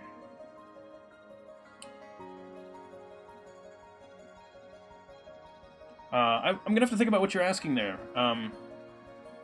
Thanks, Will Bennett, much appreciated. McCullen, thank you very much. I'm glad you like the streams. I look forward to seeing some more contributions. If you want to take a look, take a look on our GitHub. For anyone that doesn't know, all of the code we do here on the stream is actually out on GitHub, so you can find it at github.com/devchatter. I just linked it there in the chat. Don't worry, we're not ending the stream right now. I know a lot of people get freaked out when I start mentioning stuff. If you want to see any of the archives of our old videos, so if you are interested, they are all out on YouTube, and the URL is over there in the chat, and it's also, you can find it below the video here. If anyone is interested, you should check out our Discord, and that is a place where you can talk with other developers, including me and the other people that are here in the stream. So there are a lot of us that are interested in discussing programming, and you can find all of that over in our Discord. Okay, let me take a look. So, A1C1, that's a pretty difficult question to ask on, for me to answer on here, for the exact thing. But it sounds like maybe you've got different types of numbers that you're receiving. I'm not sure what kind of code you're writing. If it's a console application, you're going to need to convert those into ints or decimals or something like that, and then do the multiplication, division, etc. But if you want to do that as a single method, you'd need to pass in some kind of indicator of what operation you want to do and switch it. But usually we recommend going the other way, and you switch based on what they said and call the method to handle each one. That's really up to you. It's a console. Okay. So yeah, take a look at some features like int parsing and calling methods. Not sure exactly what the issue is. So, and Copious, welcome. Welcome everybody, glad to see everyone showing up today. Love having you here. Anyway, so here's the thing that Wheatlaw and Renee were talking about earlier. So, vote info DTO, they were suggesting that we have like a vote choice object would be the concept, and then you would do something like this. Choice name, and this would be like int choice number, for example. And instead of passing that, we instead pass in vote choice. And we send this as vote choice, and we can assign this equal to a new vote choice like that, and that would be the idea. So then in the place where we set that, you would assign the value, and that's how it would work. And if we wanted to do this, what we'd actually want to do is we would want to make these a record type instead of making them just these DTOs like this. Now, I'm not going to do this yet because I really do think that it's overkill for what we've got here, but because I don't think we're going to add that. I don't think we're going to add anything to it, but maybe I'm wrong. So we'll find out. If we do, that's an easy change to make, and I'm hoping when we do need to make that change, we will have record types in C#8, and I will be perfectly happy to make a bajillion little classes, and it will be fantastic. You could choose what you want and what not, but still, for consistency, don't like the base constructor.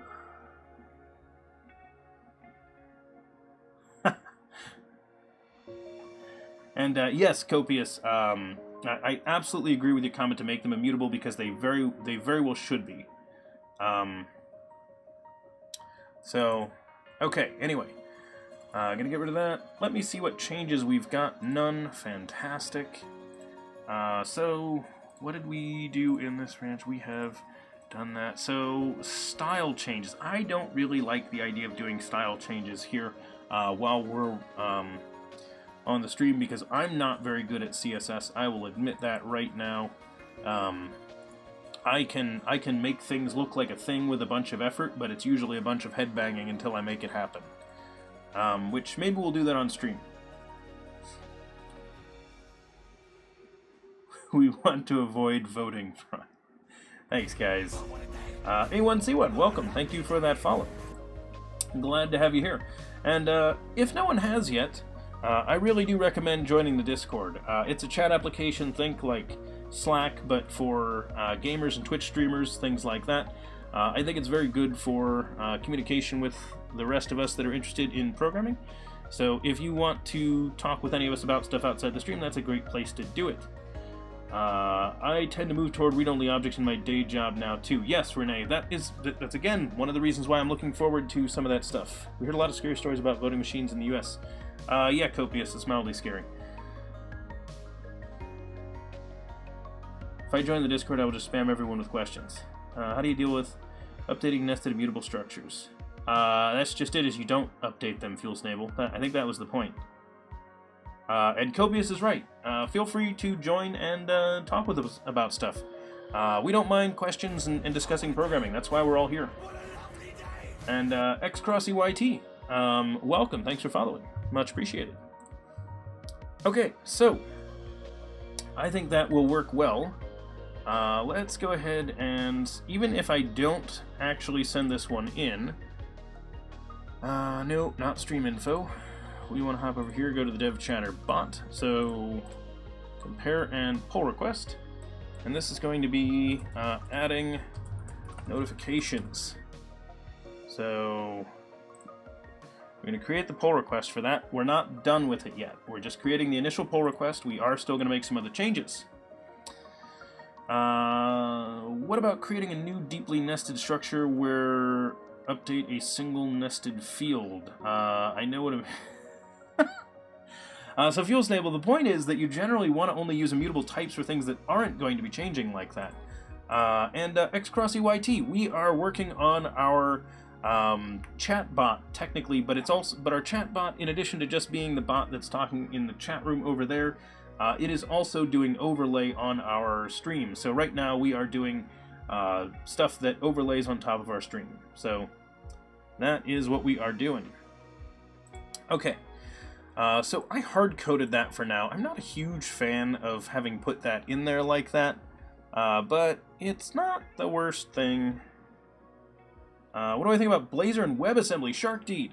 I am looking forward to seeing what ends up happening with Blazor. I think it's exciting. I think it is interesting. That being said, I don't mind JavaScript as much as a lot of other people do. We'll see what ends up happening with WebAssembly. I think it's going to change the landscape of things and allow a lot of people to do front-end development that otherwise wouldn't have been, because JavaScript was a barrier for a lot of developers that didn't want to learn it. And I think that we'll see a lot of people writing C# as well as other languages, so not just Blazor, and getting it compiled into WebAssembly for some really neat stuff. Part of the reason why I think that is really cool is because if people can make that sort of thing happen, a lot of projects that already exist in other languages, rather than having to get translated into JavaScript, they can just run in whatever language they're in. So I think it'll be really cool if we can start taking, like, oh hey, someone made this cool game, I just, like, tweaked it to talk to Canvas, and then it compiles and runs, and it's, quick and easy. So we'll see what happens with that. You could create a configuration object. Yes, Copius, we probably should do that. Finishing up the need for... And this would basically end up being the options for this. So we could call that notification options. And for now, I'm just going to move it up here, but we could put it somewhere else later. Notification options.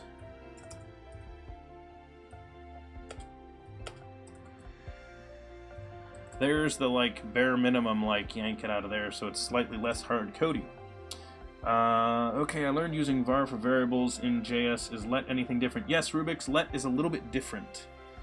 But they're very similar. So they both do kind of the same thing, except the scoping is different.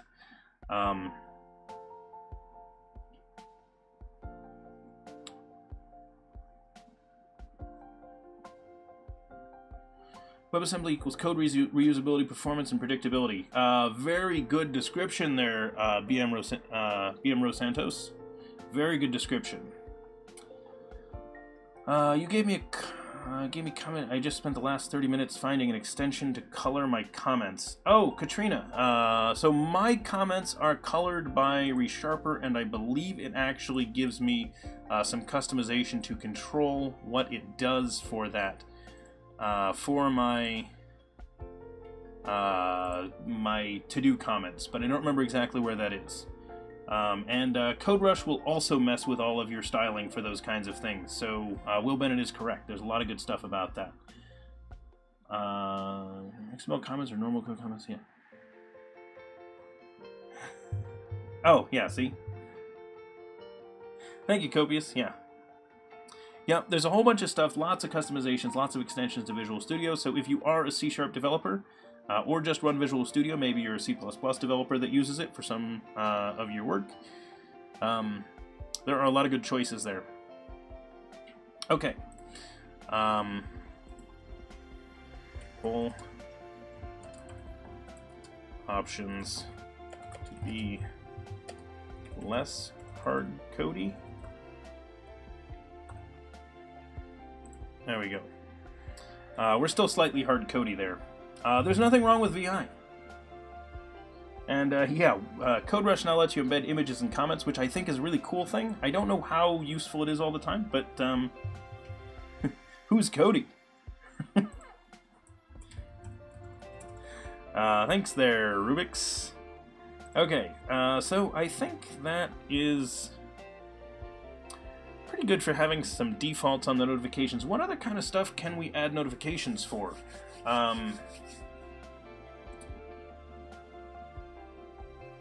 I saw the video of them showing the images and the comments thing. It's kind of obnoxious. So Copius doesn't like the images and comments. See? There you go. I haven't actually seen how it ends up working.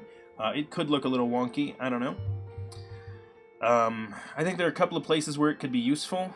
My thought on that one is I thought it would be nice if in CSS, if you were referencing an image or something like that, if we could load in the image, like a background image, so you could see what it is, like maybe a tiny little like tiled version of it or something, kind of like we get with colors. So if you've ever seen this in, like here, that is the color down there. So for example, see, now it's red. Now it's that vibrant whatever color, so see? So they kind of do that stuff, it's nice. Does web dev tools from Mads not do all that already? Copious. Ooh, it might. So Mads had created a whole bunch of interesting web dev extensions to make things really nice. I do not have his extensions running in here, but yes, he has some very cool stuff. What was I going to do? Oh, we want to have some other notifications. So we have a notification when someone votes. We could do some other notifications. What other stuff do we comment about in here? What other stuff do we get? I don't see the need to... When the Hangman game starts, I don't see the need to do that one. Nothing about animations. Bot hub voting.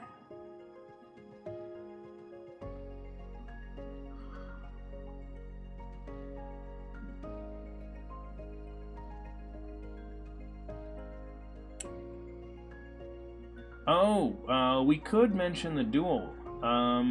We could notify about who won the duel. Would be an interesting one.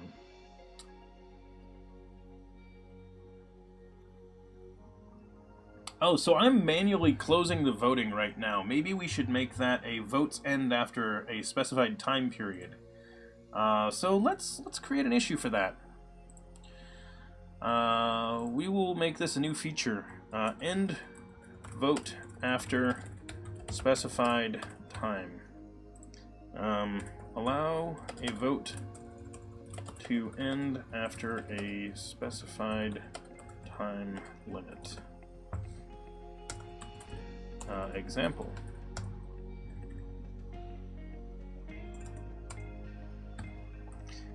Vote new red, blue.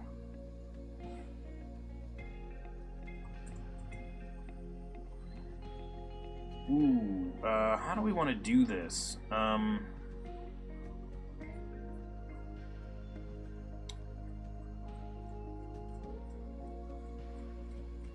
Oh yeah, Katrina, that would be nice. If you moused over an image. I don't know if it does that already. WebD01, hello, welcome. Vote new. How do we want to do this? So if we say red, blue, but then a number seems like a bad thing to do. So maybe we should do this. Maybe if it starts with one of these, we'll say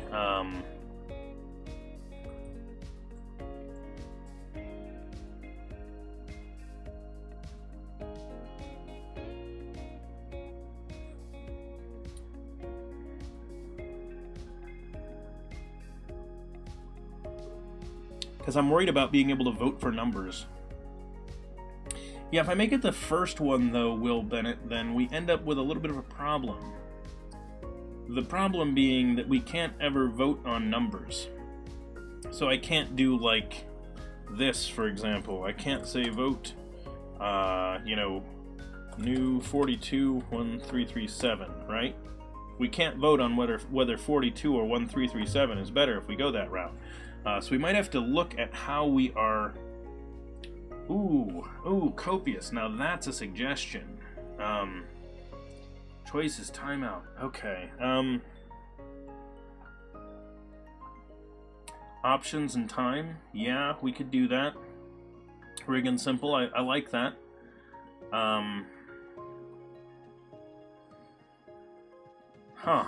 Yeah. That's a good suggestion. I like that. So... vote new...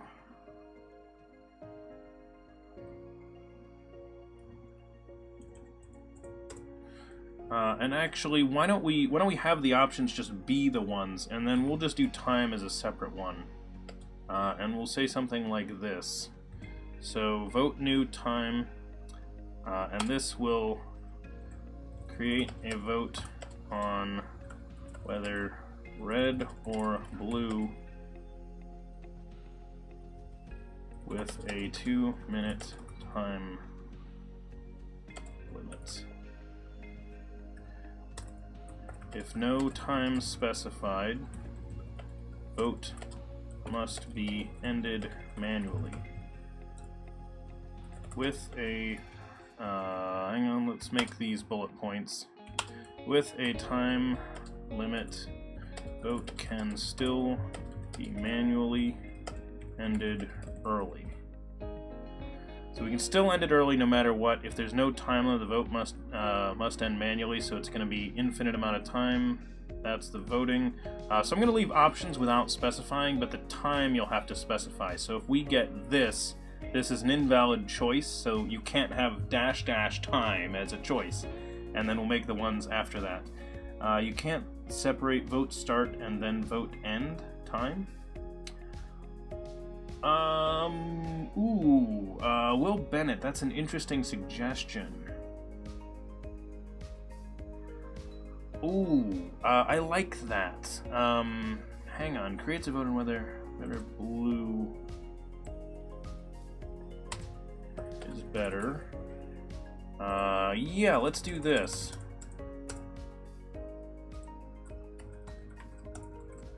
Vote end 2 minutes. Sets a 2-minute timer to end the vote.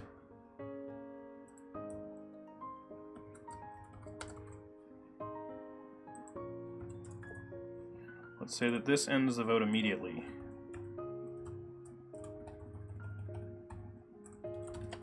Ends the vote immediately.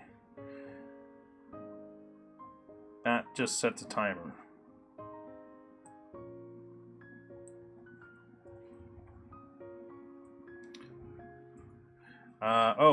Actually, let's do this. Even if time limit already set, vote can still be manually ended early by using the vote end command again. There we go. Okay. What do we have here in the dash vote end time? Yeah. Some sort of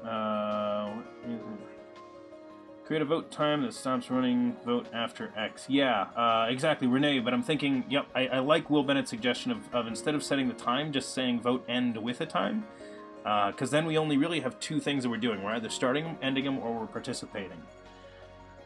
That'll allow you to reset a time on a running vote too. Yeah, so I think, that's, yep, we do have to handle that case. Great suggestion there, Renee. Like creating a vote object at any time that, time and operate on it like it's, yes, mob programming is very, very good. Yes.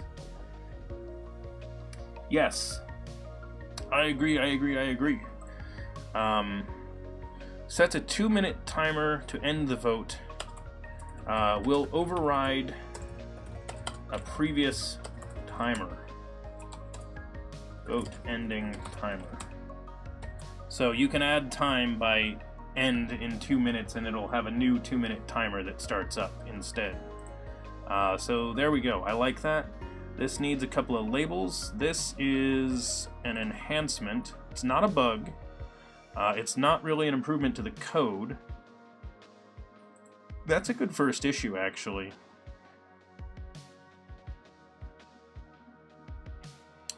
We may work on it ourselves, but there we go. I like the idea of setting that. That's very good. Copious. Yeah, sort of, actually. In fact, even pair programming to a point really is backseat programming. It's because the concept is you often have the other person there telling you what to do. So that's one of the big things with pair programming is the person typing doesn't always think about what's going on. Are you adding issues labels for Hacktoberfest? No, I'm not. But I mean, people are welcome to do that. I did not make a Hacktoberfest. KZ, what were you thinking? GitHub Hacktoberfest label. Is there a label for that?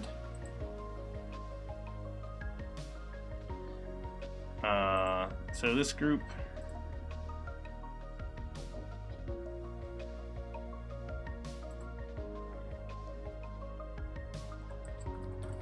Label?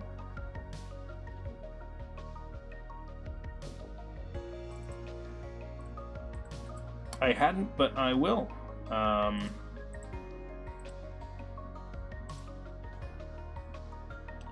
So is this apply the label Hacktoberfest to issues that are ready for contributors to work on.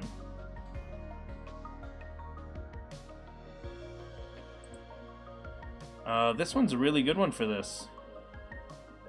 So, yeah, I can do that. Sure, why not? Hacktoberfest. Create a new label. We'll call it Hacktoberfest. That's a great color for it. There you go. Hacktoberfested.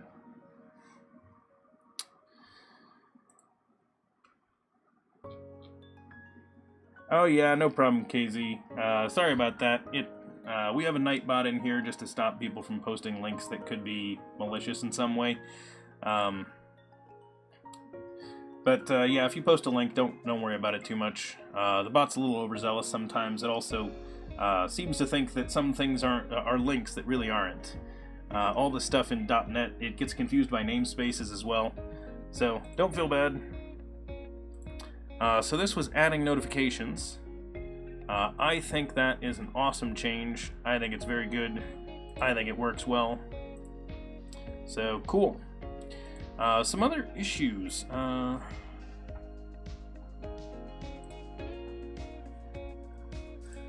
This one actually also could be an easy Hacktoberfest as long as we gave it a real description. Edit. Let's see. Labels on voting chart. What are we using? Chart.js? Lib? Chart.js, yes. We are using Chart.js to display chart on our overlay.cshtml page.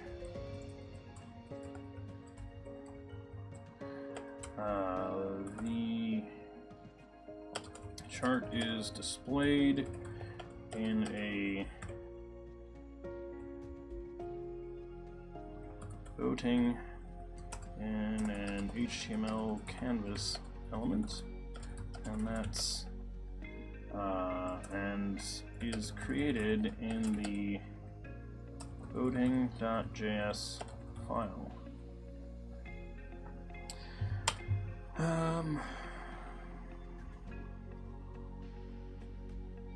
Just omits just omit dots. Okay, so that ought to work. That's a little bit better description. Right now, the labels display kind of small since we fit the voting into a 300 by 600 rectangle. It would be nice if they were more easily readable. There's not a specific thing on that, so that makes it slightly easier to do. Still pretty easy. Okay. But I like that, ending the vote after a specific time. I think it's a very good change to make. So, we have everything committed. Let's send a pull request for that change that we sent in there a moment ago. Wait. Oh, I already did. It's this one. Adding notifications.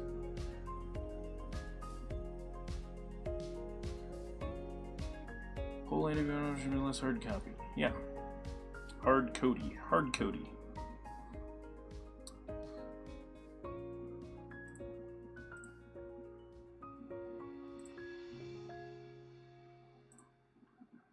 Okay, there we go. Excellent, excellent.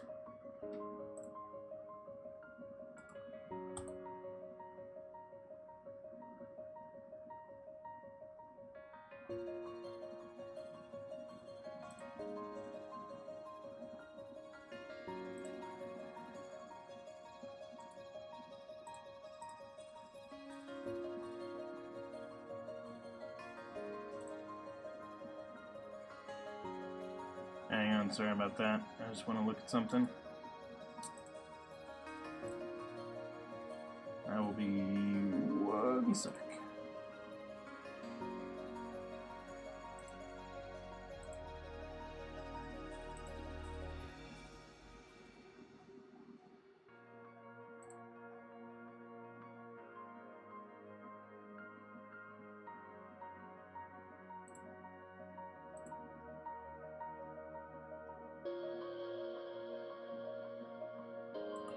Okay. There we go. Much better.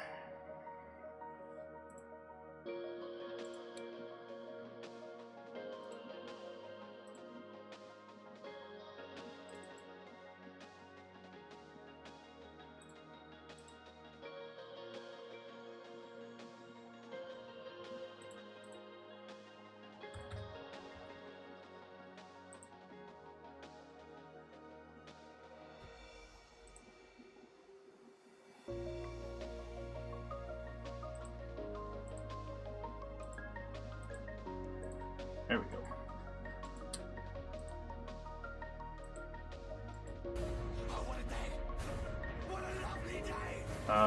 Fellfoot87, welcome, thanks for following, and I apologize if I just butchered your name.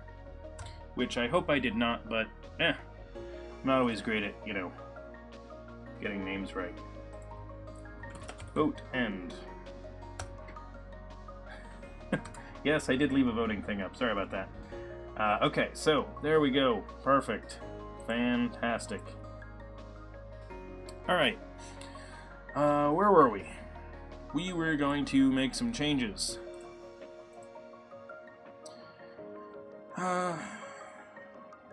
Balance. Jay, what do you want balance to do? Oh, coins, yes. That's a great suggestion. Alias, add. Balance, wait, hang on. Help. Alias. Alias. Add. Coins. Balance. Thank you for the suggestion there, Jay. I got it now. Much better. And welcome. Thanks for following. That is a nice improvement. So, good suggestion. Let's go ahead and I want to fix something. Because you reminded me that I have something I need to do. So, let's see. Alias operation. Use alias to do that. Try to execute. So we're going to add a new alias. Where is that? This is the add alias operation, so it is going to find it, it's going to create it. Here's what I want to check. I don't think that works just yet. No, balance doesn't work yet. So what that means is that we are not updating yet when we add a new thing. So we used to a long time ago. We made some changes and I haven't fixed this bug since we created it. Because it wasn't a huge deal, the fact that the bot needs to restart for that to happen. Whenever we're developing our bot, we restart multiple times per stream anyway, so I haven't worried about it too much. We usually don't need an alias that bad. So command entity aliases add. We add the alias to the command entity. Actually, that looks like it would work. Why didn't that work then? We add it to that command from the database. Oh, and then we never alert the fact that we did it. Okay.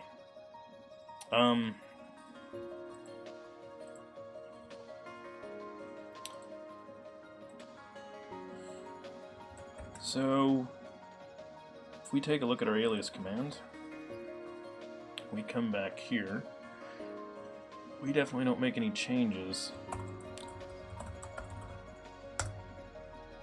In our command handler, remove this and replace with smarter Nice. So we need to call that. Now the question is, can I have access to the command handler in here without it breaking? Inside of the alias command. So if we add or remove an alias, either one, we want to refresh that. Command alias modified invoke. Ooh, here we go. What did this do? This is an event handler on here. Command handler. Okay, so hang on.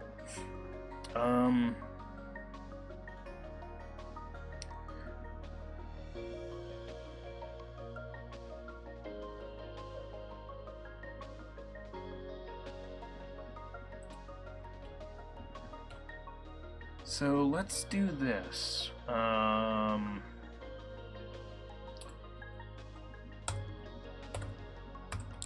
If no, that's right, that's the chat clients. Where do we have command list right there. So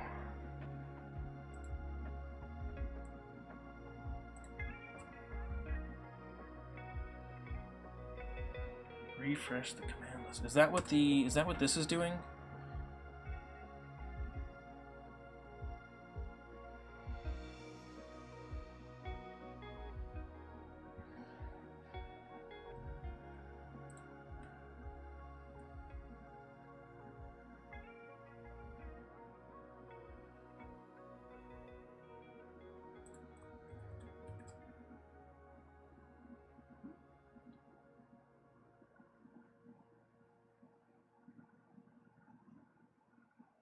So this is our refresh command that we created to just handle that, but I don't like that suggestion.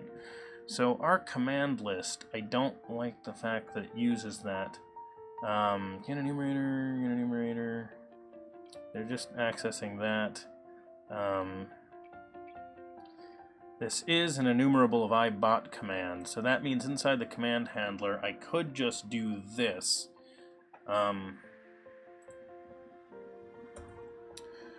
So we'll call this alias command.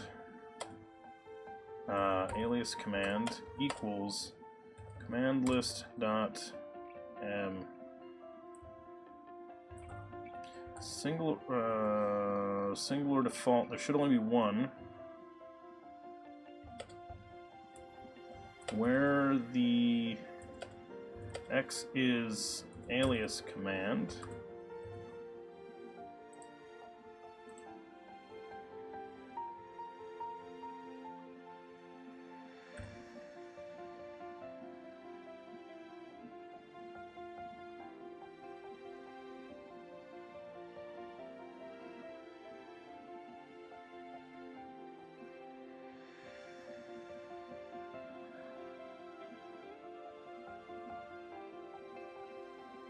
but that's still not the right type. So this is an ibot command.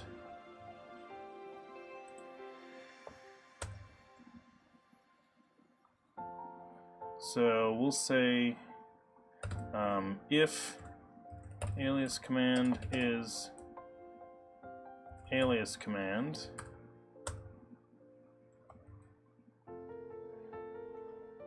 then, and I'm going to extract this out into a method. We're not going to do this right here. I just want to kind of think through what this is going to be, and then I'm going to write a test of this if I can. Because I might put this onto the command list as a way of requesting a specific type or something like that. We'll see. Actually, I like that idea now that I think about it. Maybe we'll do that. Here's how we're gonna do this. We're gonna put this as a public on the command list. So we'll test the command list and we'll put this on here. So that's refresh. I don't want refresh. I want to do public t get command by type.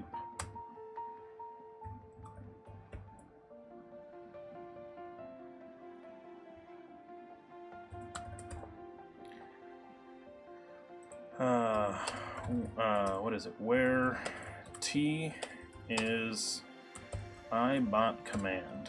So t has to be an ibot command, and it will return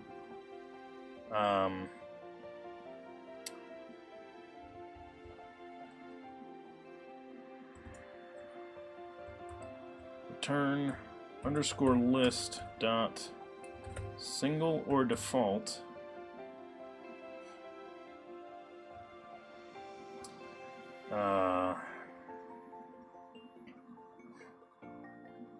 we'll say x is, can I say t?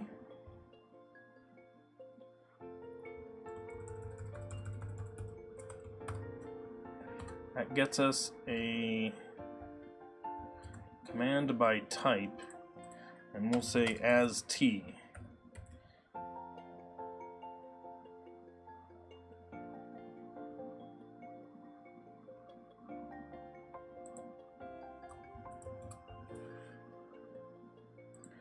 Doesn't want me to do that.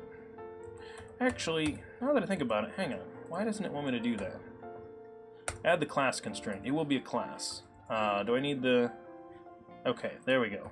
As long as I specified that it's a class, it should allow me the safe cast there. So this is a safe cast. That will not bomb.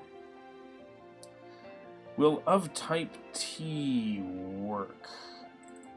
You mean like this?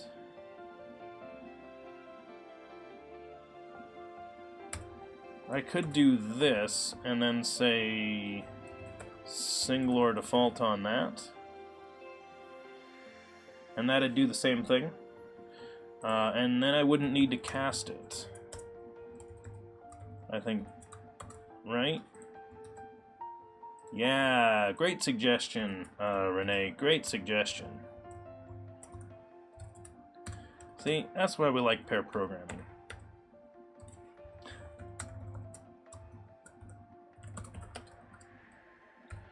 So we'll try that.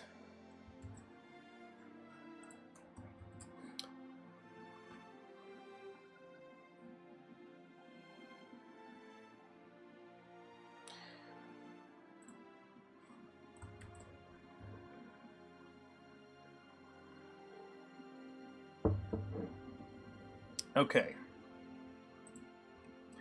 So get them of type T that. So we're gonna do, that is...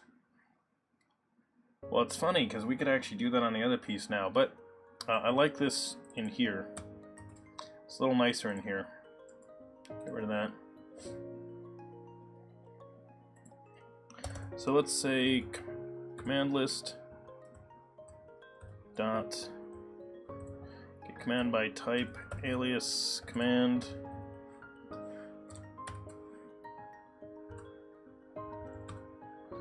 alias command, there we go.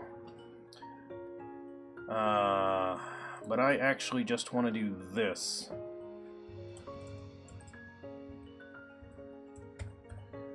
I want to say command alias modified plus equals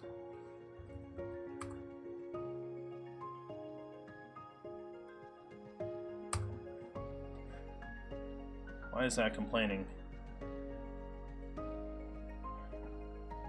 Oh, we cannot use a conditional access. Okay. So we'll do this. We cannot use a null conditional right there, so we're going to have to do this. So instead of being command type, this will be alias command, and I will pull this into a method here in a second then, because we can't do it the way we wanted to. Alias command does not equal null, so that means we actually found it. Then we can use this like that. So extract this as a method, and this is going to be what do we want to call this? This is set up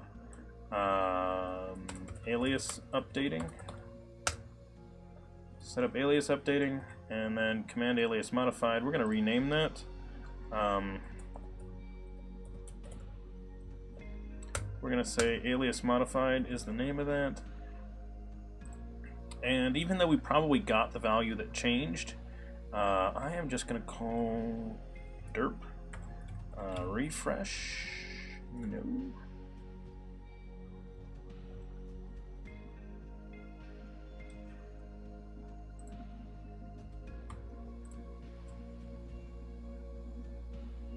What did it do when we did this?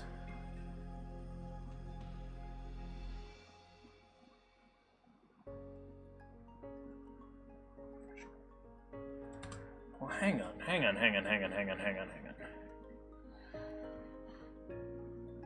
The command list. Initialize the command list equals command list equals command list. What?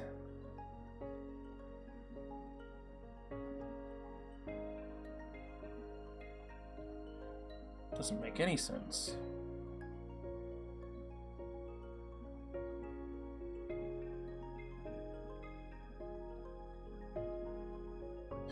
Oh, wait, hang on. Command list equals command list.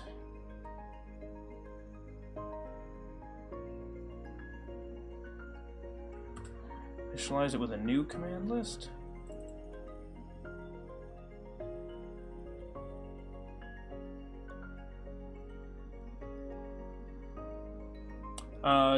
Jay, right now only a handful of our games actually require coins. We will have some other stuff to do with it later. Part of what we're going to be doing is we're going to create some more games that are going to reward coins to the people in chat to be able to do some stuff. But one of the games that we're going to create is going to cost coins, plenty of them. So you'll see what that is when we start on that one. I've so far only talked with one person about what the thing is that I'm planning on building, but believe me, it will be fun. Bad question. Can there be multiple commands of the same type? What if you have two aliases? Renee, we're not supposed to be able to. So yes, fantastic question. Not a bad question. That's a great question. Okay, I really, really hate this thing. This is vile and disgusting. I do not like it.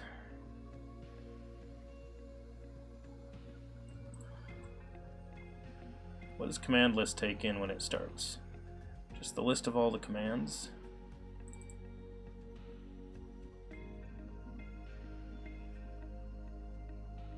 What does it use this for? The command list has a refresh. Okay, so here's what we're going to do. So we're going to say underscore command list dot refresh. Done. I want to kill this. Goodbye. You are terrible. I do not like you, thing. Refresh command. Can I get rid of that? Can it die? Let me see if I can get rid of that successfully. Oh, hang on, sorry. That's not gonna work. Oh, what a day! What a lovely day! Pashland, welcome. Thanks for following. Hopefully you're enjoying the stream. by that was going to fail, I mean our code might be fine. The problem is the build was going to fail because of the fact that I still had the site running, and sometimes it does not want to let go of DLLs. So when the build's going on, it can't actually replace those. So that was the issue there. Try running that again. There we go. Hello, the bot's here. Welcome, bot. Let's go ahead and hype in the chat there. And I apologize if that causes buffering for anyone. Didn't mean to. But that does prevent, that does actually make your video actually have to update. So, sorry about that. Anyway, so that should work. What, balance was the one you tried? Coins should work. Tokens also works. But token apparently didn't. So alias add token tokens. What? Oh, whoops, I did it backwards. Alias add tokens token. Created token for tokens. Nope, didn't get it. RIP.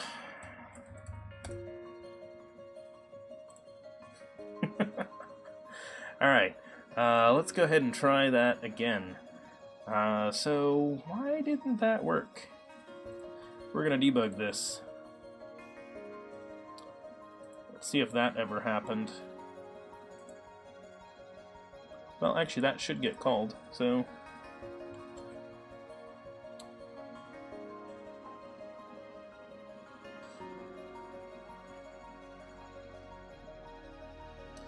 There we go, comes in. Let's hit F5, see what happens. Hey, it gets in here, so it found it. And should have added in that piece that we needed. Next step is coin. Coin was already one. Token. Tokens. Money. Money's not one. Points.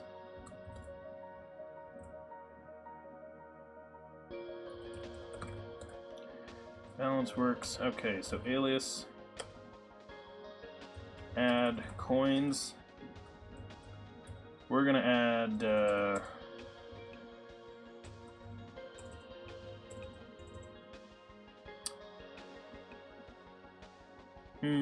what's another good word for that? I guess we'll use money. Okay. Come in here, that's fine. I don't know why that's getting called. So this is the alias command, and where does it call that? It should be right here.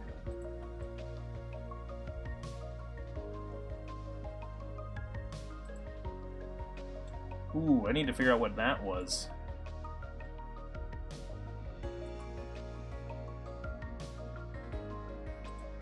I wonder if that was caused by the debugging? Something weird.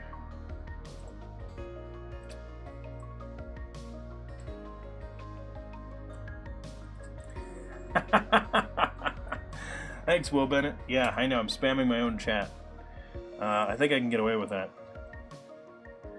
Alright, so here we go. We're down to this one here. So we're creating that alias.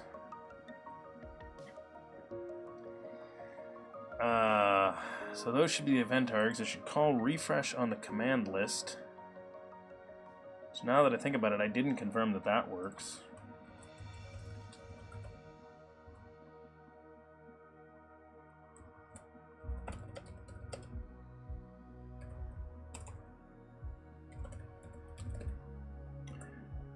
Whoops. Alias add coins quarters.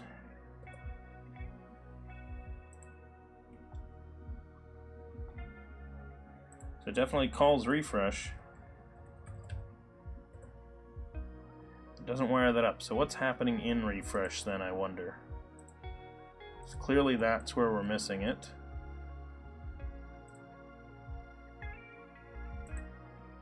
Where do we add in the aliases? So when we pull these, where do we get them? Where do we use these?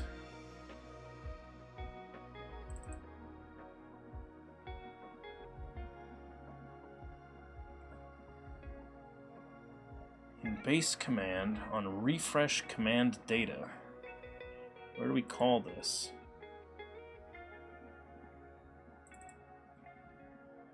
Notify words modified. What?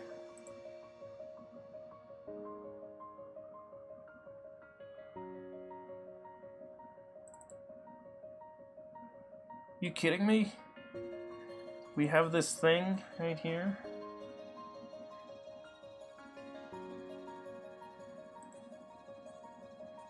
So maybe that means, hang on. I have an idea here, Renee. For how we could do this differently and nicer. Hang on. We're gonna do this in a better way. Inside of the command handler, instead of just refreshing the whole command list, we're gonna say get command by type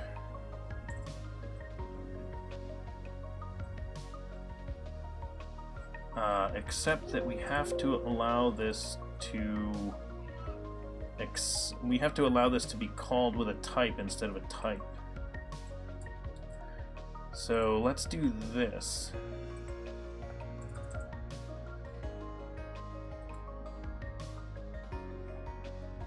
Type.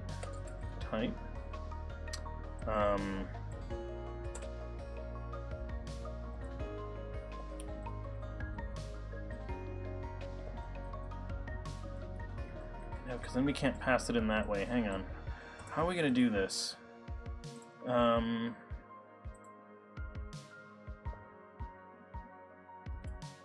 Because they all can be base commands. We need the specific type that we received. So I need to pass in e.type. Because it's not just a standard event args. So it's wherever this was defined.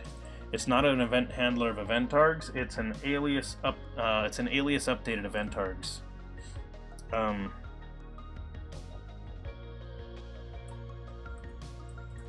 Alias updated. Alias modified. Command alias modified event args. There we go. Now we got it. Create type that. It is of type event args. It needs a property that is a type, and this is the command type that was changed. Or do we want the actual command to be on it? Wait, we have the command. Why am I doing this? Do we have the command? Do I have the command? Hang on. Repository, single, command word policy. Do I actually have the command? No, I don't have the command. But I should have its type. Right. Single repository command, by word, full type name. That's the full type name. What do we use that for? We just check that? Full type name? String. Full type name.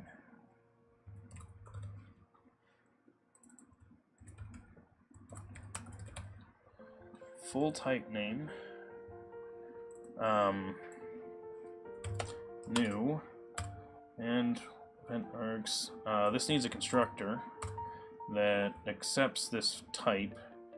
So we are going to initialize property from constructor, just like that, passing in the full type name, removing this, and we're going to say type name, so that gets passed in. So that's who sent that, that's where it came from. This class needs to get moved into a better place, so this should be events. Event args.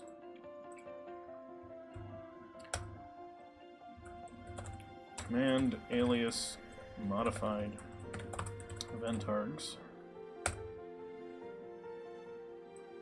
Just like that. Okay. Perfect. So now we create those, we send them through. So inside of the command handler, when we get these are not these are command alias modified event args e. And now we can say e dot full type name. So get command by full type name. It's absolutely what we actually want instead. Maybe. I'm not 100% on whether or not we actually want to do that. This should return back an ibot command.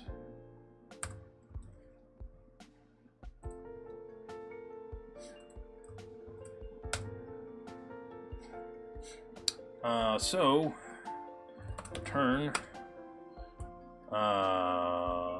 underscore list dot single or default, and it should be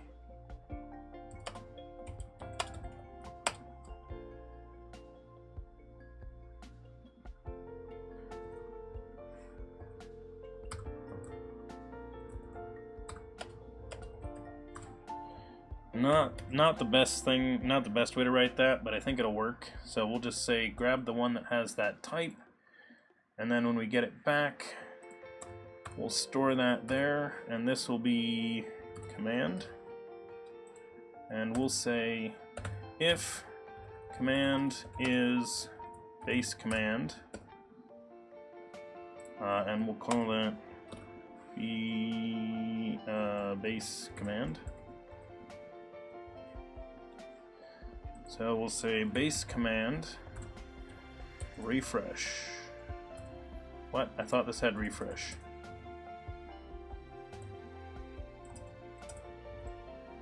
Thought base command's what had refresh. Refresh command data. That's only called in the constructor.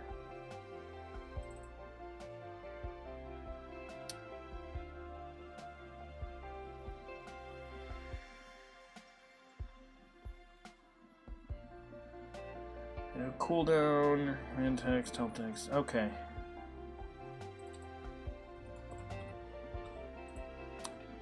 Nope, we're doing that for now.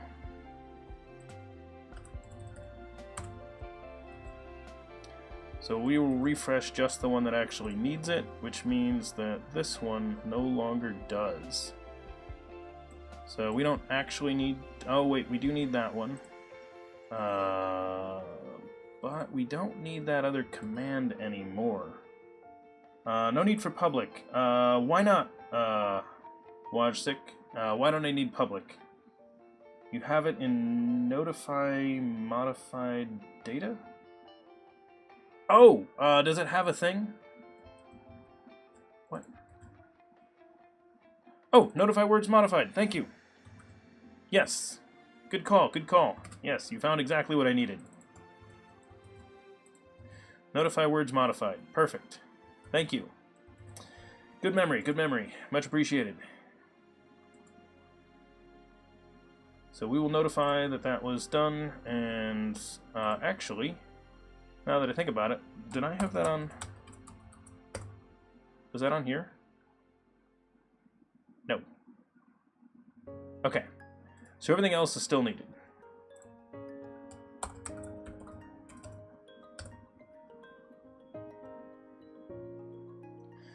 This does not need a refresh anymore. Don't think anything's calling that. Which I think means we can get rid of its service provider.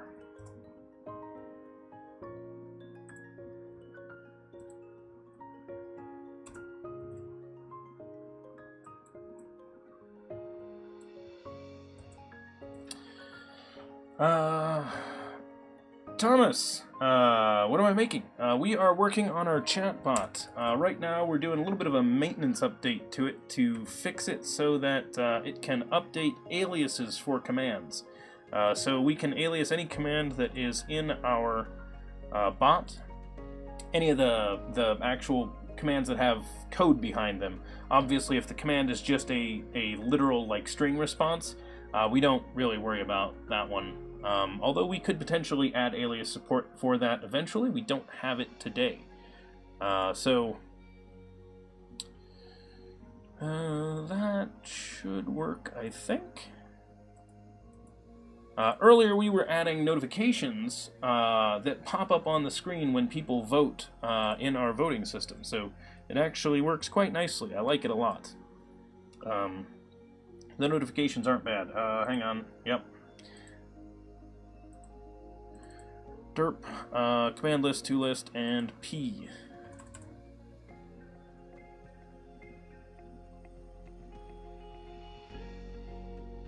We do not actually need to pass in that value. We resolve it when we create it, but we don't need to pass the service locator itself in.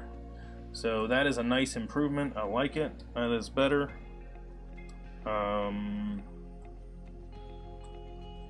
Yeah, sorry about that. The bot got a little bit annoying there. I might have to kill it and restart it, like, completely. Okay, so here's what we're gonna do. Alias.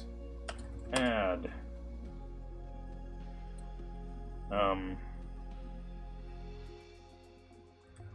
We're gonna say remove this. That's an alias for coins.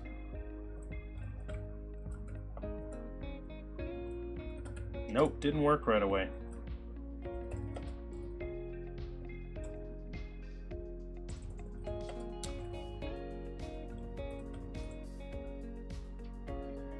The command coins has been deleted. Fantastic. How did you know that's what I wanted to do?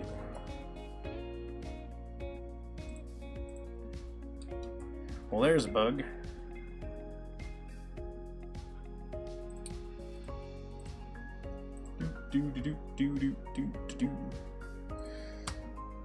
Doing a full refresh that I mentioned I was going to do because I think I left it a little bit wonky from all the restarts and messing around with commands. And actually, I'm going to debug this. We're going to take a look, see what happens. So we want to go to the command handler.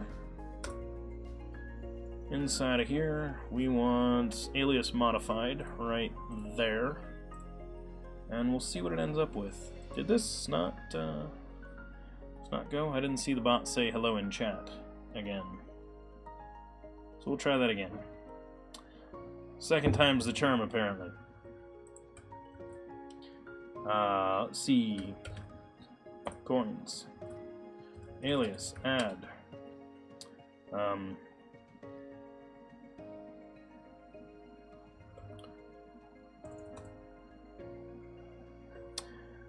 Remove this. Be the name for that. Got here.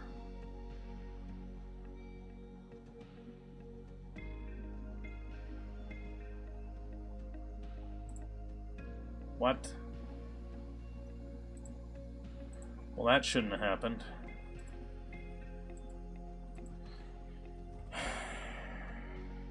Rip. Okay, try that again. Alias, add, coins. Okay, so we get to this point. What's our full type name value? That. Step one spot. Oh, whoops. Now here's what happened. Sequence contains more than one element. Uh-oh. There was your question, Renee. We aren't supposed to have more than one.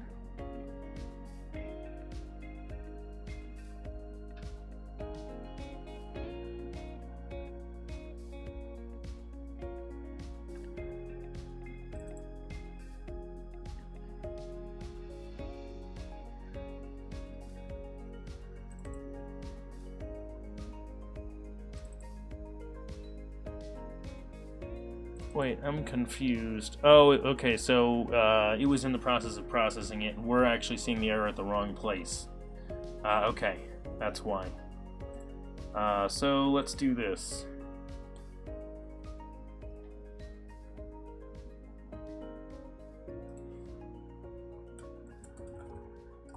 Alias add coins QWERTY.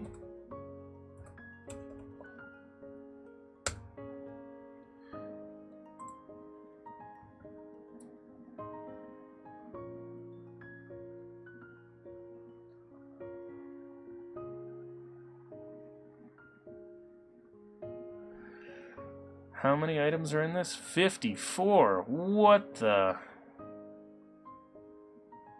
Oh, all the simple commands. And there's the coins command. There's more than one coins command. There's not supposed to be more than one coins command. Why are there 2 coins commands? Uh-oh. We found the problem.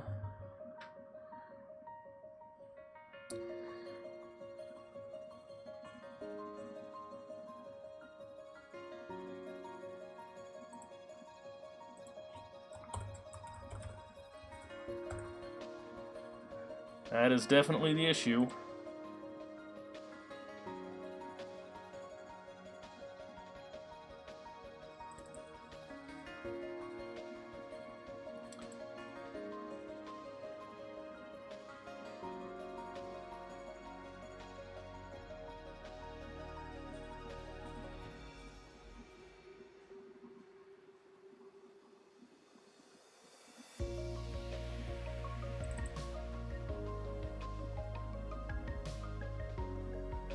We're supposed to have a single instance of that. Single instance right there.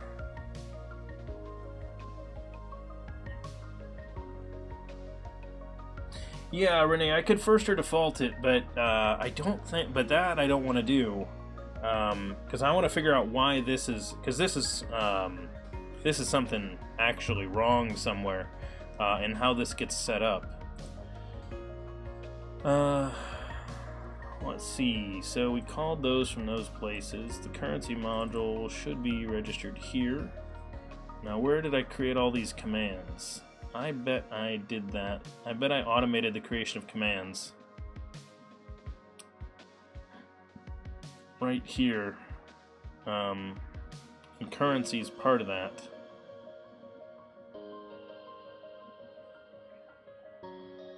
So these are the ones that got duplicated, is the issue.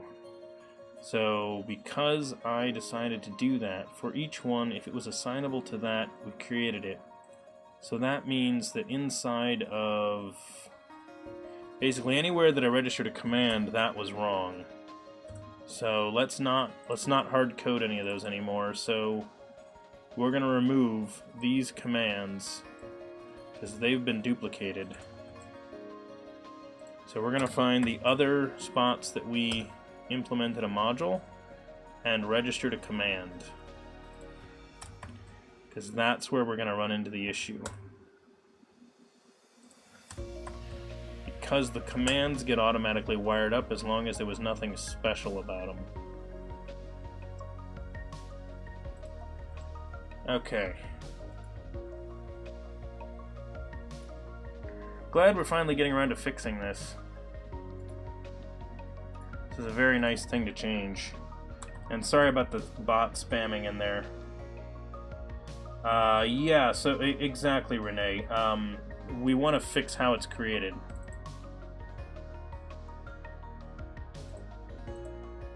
Yep, so let's do that. And sorry about the bot saying hello. Whenever we modify anything in the setup, it automatically restarts. So that's all it's doing right now. So I apologize about that. I can kill it, but that's about it. Aliases, let me view the data. I'm just going to delete some of our aliases out of here. So, like,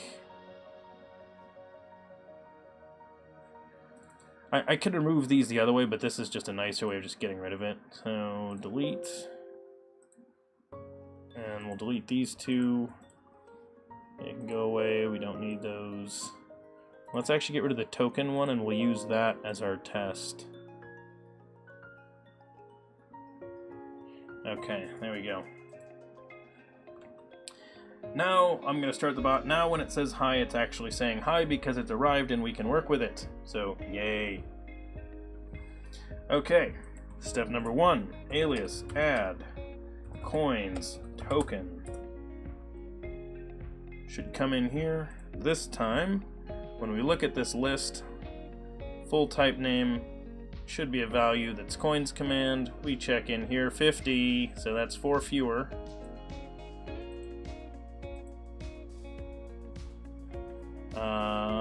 Whoops.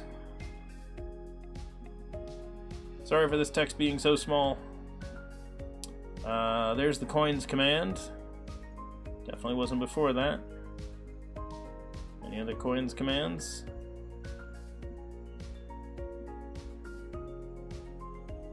Don't think so. That looks right. Roulette drivers is hangman heist. Yep, okay, cool. So looks like there are no duplicates this time. So now if I just run this, looks like it happened. Token. Token! Hey, it works again. Fantastic. There we go. That's what I'm talking about. Fixed. Okay. So hooray for that.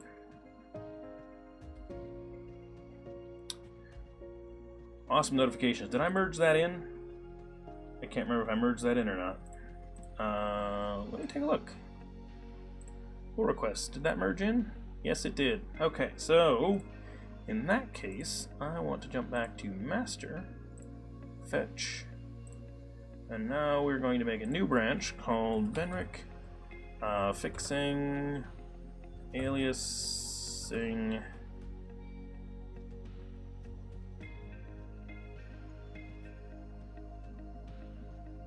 Sure, fixing aliasing. There.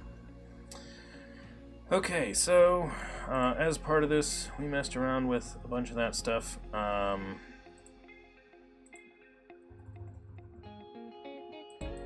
Have alias trigger. What is that? Base command no change notification.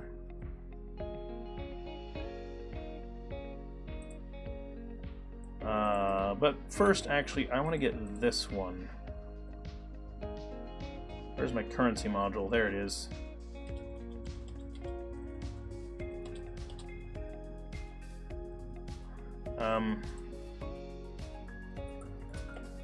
Don't multi-register commands.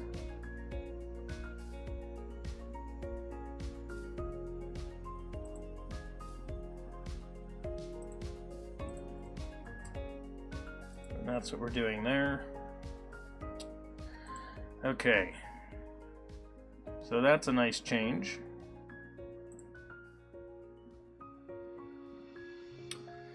So token now works as an alias for that. The other thing I noticed while we were doing that is that the remove didn't work right. So I don't know why I stopped that, but delete alias. Alias operation. So let's come down here. Let's take a look at what happens. So we messed something up. Let's drop in a breakpoint. We're going to run this again. I'm going to remove that token alias that we just created.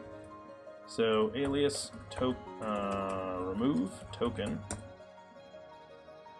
So we come in here. So the word we're trying to remove is token. We're trying to find the command entity that is associated with, and it figured out that that's the coins command, which it does exist, so we're going to move forward. And we're telling it to remove all aliases where the word equals the word.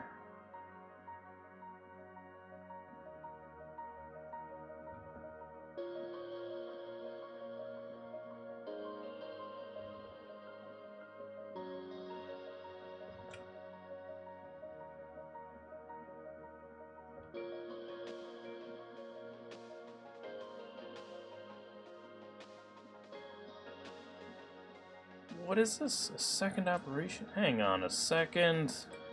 What was it doing? A second operation started on this context before a previous operation completed. Any instance members are not guaranteed to be thread safe.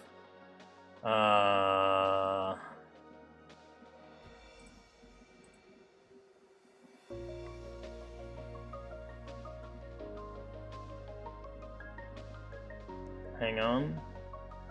Delete alias operation. It's before we notified.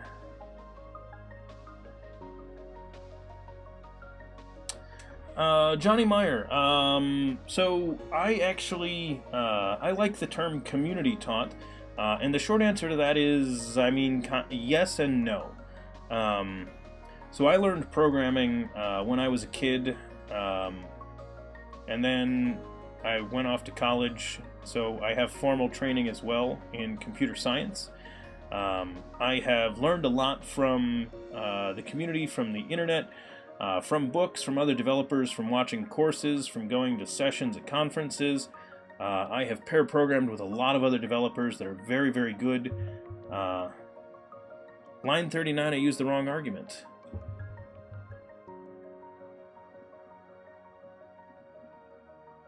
Line 39.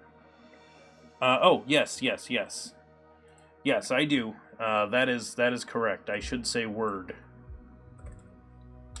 Word has been deleted. You are absolutely correct, Renee. That's why we said coins has been deleted.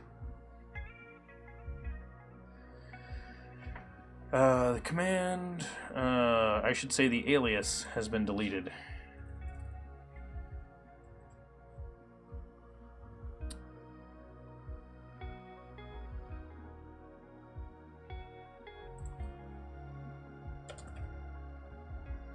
The that alias. The alias that doesn't exist. And all of these strings that we have in here, we eventually want to pull these out into resources so that other developers can determine which ones they want to have. Oh, and I should mention, so Johnny, the reason I say community taught instead of self-taught is that really the only way to be self-taught as a programmer is if literally all you did was sit there without going on the internet and just, you know, attempt to use an API. So a lot of us did that early on, so like that's some of the stuff I did at the beginning, but I mean, I've done so much more, and I have the community to thank as a whole for that. So it's other developers, it's you, it's everyone else is what makes us all great programmers. So I like the term community taught.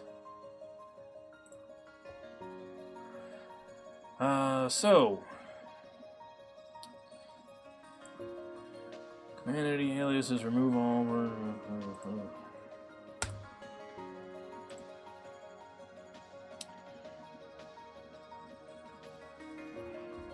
Why is it complaining about that? Nothing else should be accessing that repository in that amount of time. Either way, let's try this.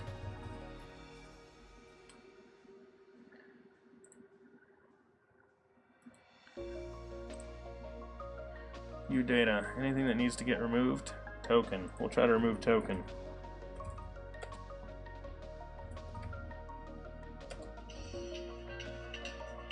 Sorry about that. I don't even know who that number is. Welcome back, Wheatlong. Alias token is... oh yeah, Wheatlaw. Everyone here missed you. Will Bennett, no. See, Will Bennett's just mean about it. Add coins token. Nope, derp. Something's totally borked right there. Okay, so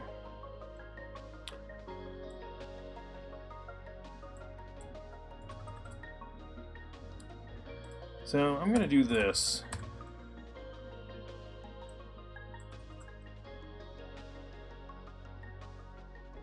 Do I have a logger on this? No, I don't, but I should. I'm gonna see if I can pass in the logger so we can log this. And I'm going to trust that that doesn't fail. I'm going to take all of this code, Put it inside of the try.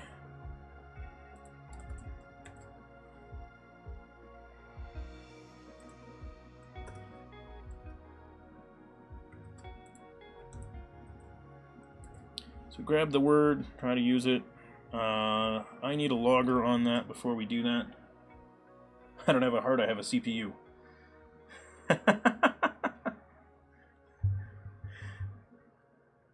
That's fair. Okay, so on this one, logger adapter.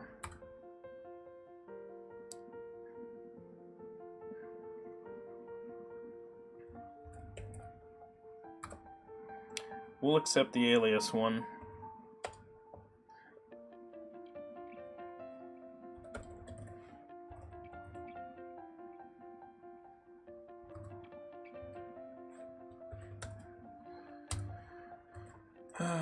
Logger is going to do this. Log error E. What?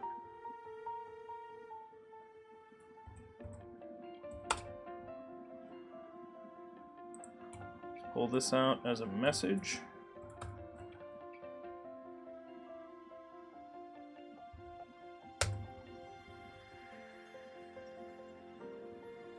This is not try to execute. This is... although we'll certainly use that name to begin with. Let's go ahead and extract this as a field, as I meant to do in the beginning. So this is going to be... sure, that name's terrible. Sounds great.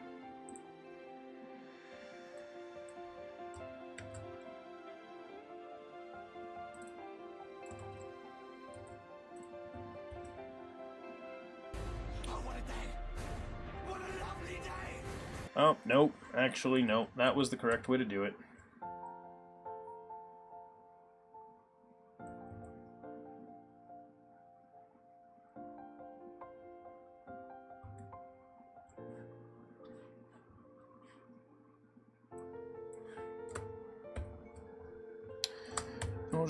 That is extract method. We're going to say get error message.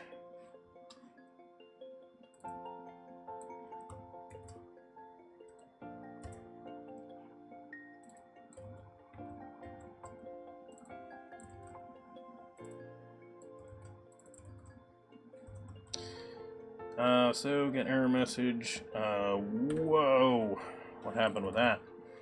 Okay, so there's private static get error message, word creates that. Okay, that's not the worst thing. Let's change that. We don't need that variable. Let's inline that. Inline, there we go.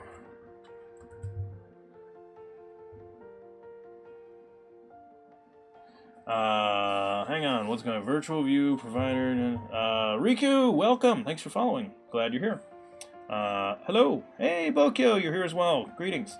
Well, I'd like to get taught with someone explaining to me what I'm doing right and where I can improve, but I don't know where to get that learning experience for web development. Any suggestions? John Meyer. So, if you want to learn more about web development, there are actually a lot of ways you can do that. There are plenty of tutorials on the internet. There is free information all over the place on the web. You can find some various tutorials. If you're interested in learning that stuff... Yes, exactly. Well, that's correct. Well, originally I was thinking, yeah, we've got a string, let's make it a field, but the problem is... And then I was like, no, let's make it a constant. And then I was like, wait a minute. Derp, I'm taking in a value for that, and we're using string interpolation. So, change it to a method. But Johnny, so my suggestion on that one, obviously being 13, you are not going to go and spend many thousands of dollars to go to a boot camp where they teach you how to program in 12 weeks. So you're clearly not doing that. But there's a lot of stuff that you can find on the internet, tutorials and things like that. The main suggestion I would make to you if you want to learn web development is pick what type of web development you want to do. There is server development as well as client-side development, and both are fairly effective.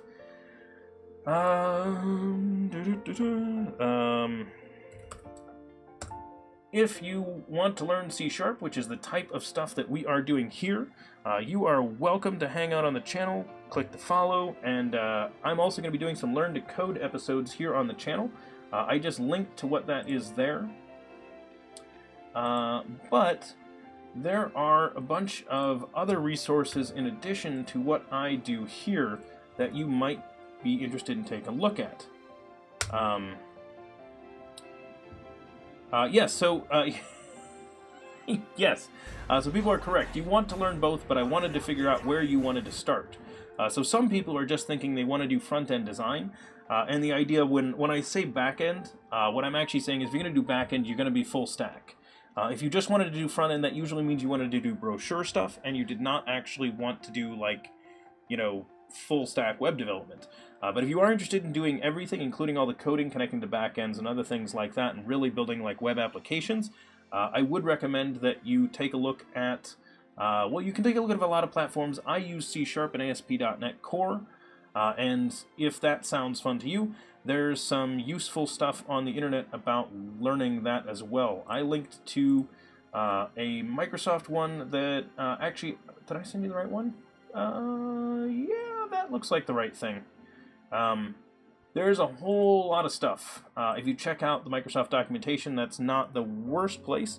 But some other things you can do is check out your, yes, as Bokyo says, Microsoft Learning has a decent amount of stuff that is useful. Yep, as Bokyo linked there.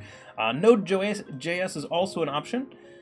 There's Java, there's a lot of choices, depending on what you want to do. And if you want to hang out here and talk with us, our Discord, we do actually have a Learning to Program channel in our Discord, where people do ask questions as they are learning to code. So feel free to ask questions there if you want. There are a lot of nice people in the community that would be glad to help out if you run into stuff that you're wondering about. And Wheatlaw is correct. There are lots of things that are not popular choices. That might be a good phrase. Wheatlaw with the Kappa answer there. Yes, you could learn assembly. That's technically not all that crazy. You could learn WebAssembly, but again, I'd probably caution you against that one. You could write your own language. That is also true. Let's see. So we pulled that out. We have that. We have that. So we spit out an error. I think this will work now.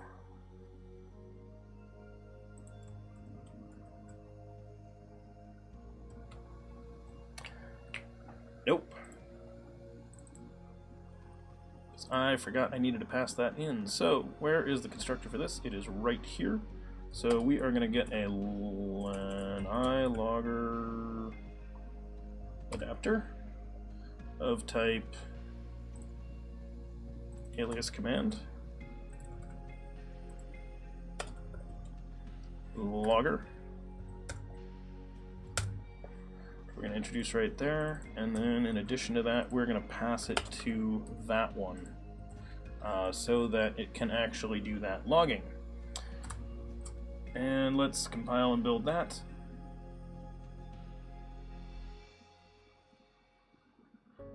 Do you have a direct server link to the Discord instead of the web link? Direct server link to the Discord? What do you mean direct server link to the Discord? Isn't that, when you're in Discord, can't you just paste in that link? You can copy the link and just paste it in there? Fairly certain you can there, Desert Griffin.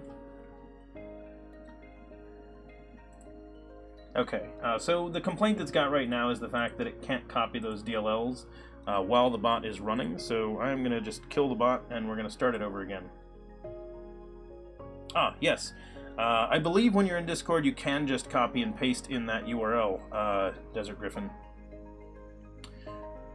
I'm always confused if I look at people's code. Why you need an iLogger adapter? You don't care. It's an adapter, right? Adapters are supposed to be silent. This is what adapters are made for. Awesome, Desert Griffin. You have to love Twitch assigning someone a white name on a white background. Oh, Renee! Actually, there's an option. Within... here, let me show you. So that should be on screen now, right? Yeah, there you go. So this right here. So, that's funny. See that readable colors choice right here? Check that box, and it will never choose a color that's not readable. So even if someone specifically chose their color, it will automatically fix it to be one that you can use.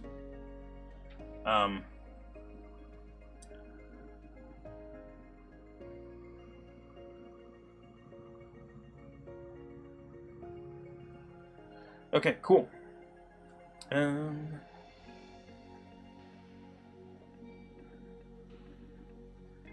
Oh, weird, Wheatlol. I have no idea. It works for me. So, anyway, oh, wait. It doesn't for me. Yeah, I don't know. Seems to work on my side, so I don't know. I don't get I can read all the names, that's the point. I mean, I can't read the names because I can't pronounce them, but you get my point. The bot's not running. Let's start up the bot. Oh, the bot is running. Derp. Derp. Hang on. Derp.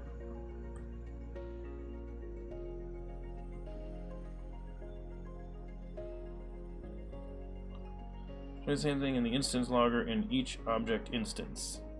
About the adapter name. Yeah, we should figure out some way of not having the name adapter on the adapter. Because I think it's confusing. But yes, you are correct. Not add alias, delete alias. Where is that one?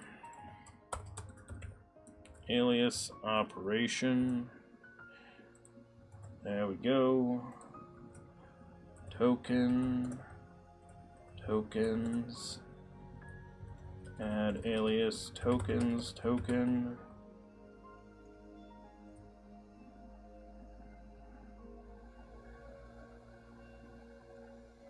Yes, Wheatlow. That is correct.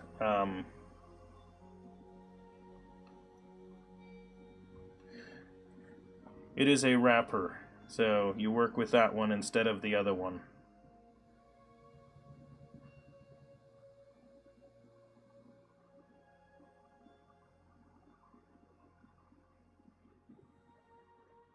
Oh, alias add tokens token. I'm like, why didn't that work? Well, it still didn't work.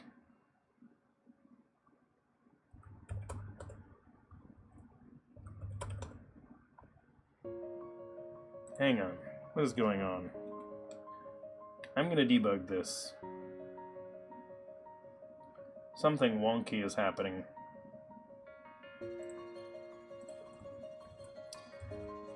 Token.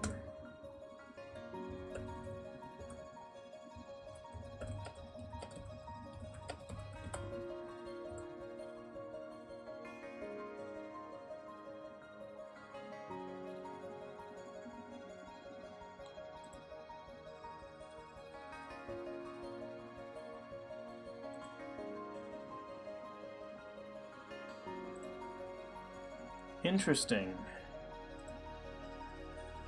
That's what's going on.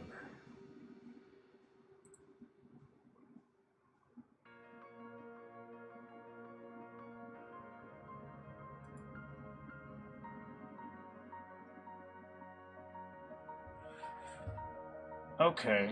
Yeah, poor ad. 0 tokens for ad.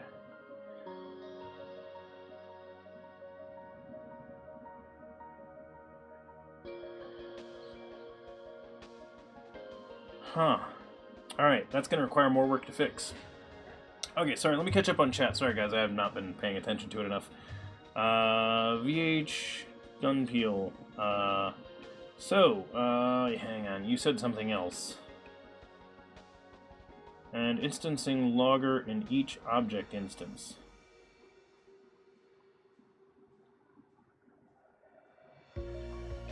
Shouldn't you use a static factory method to get a static instance on a class level? We should be getting a single instance of a logger adapter for each instance of any given class.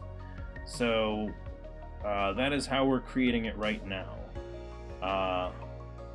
We're not doing a static instance for the logger.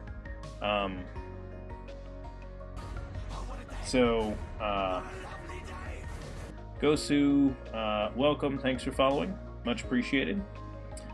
So the idea here is that when you create a delete alias operation, that's the one that's weird, getting in this alias command. I made the judgment call that we actually only needed it here, and this is sort of getting created by a factory in the sense that it's getting created by the service provider. So yeah, VH-Dunpeel might mean a single instance instead of a static, and that's pretty much what we have, actually. So we are creating a logger adapter for any given type that we need, but on a class level, not an instance level.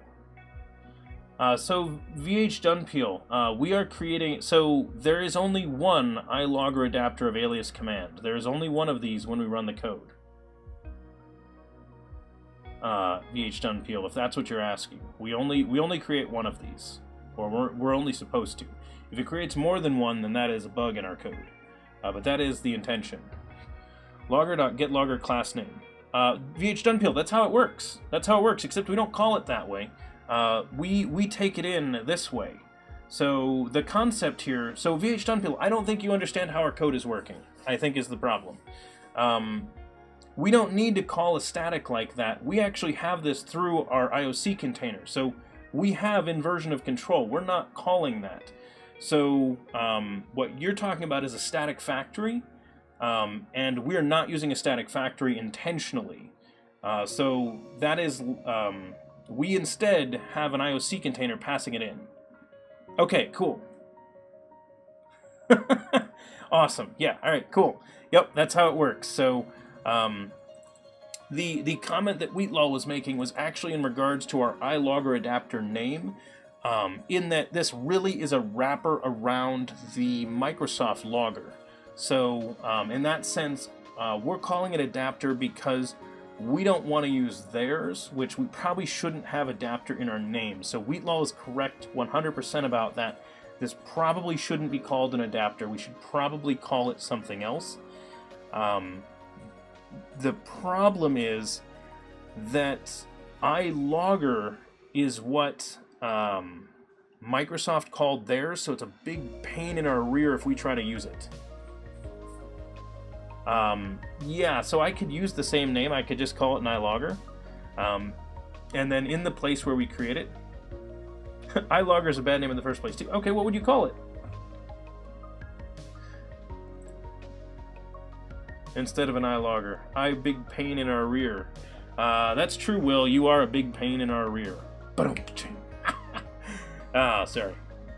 I'll go home now. Just logger? VH-Dunpeel will just call... yeah, we have that logger, but... I don't like their interface, Wheatlaw. I wanted this one. So... log information, log error. That's the interface we use.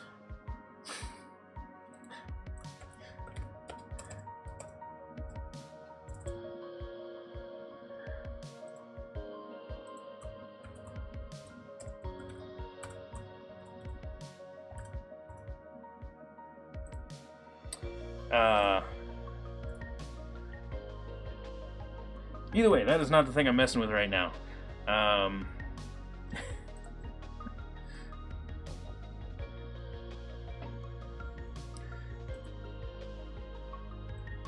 Add basic logging and a try catch on moving alias. Add basic? No. Basic. There we go.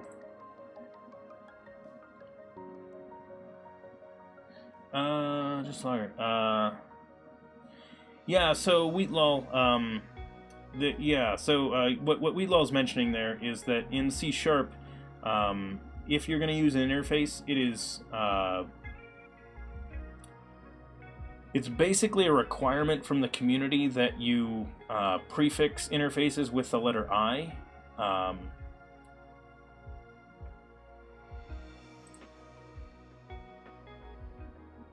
VH Dunpeel, which thing would you recommend we put in our to-do list?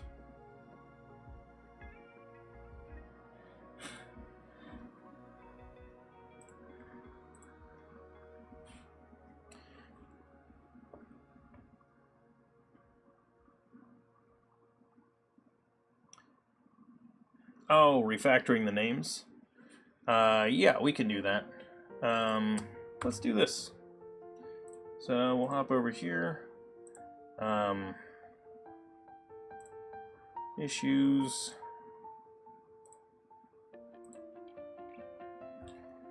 We can.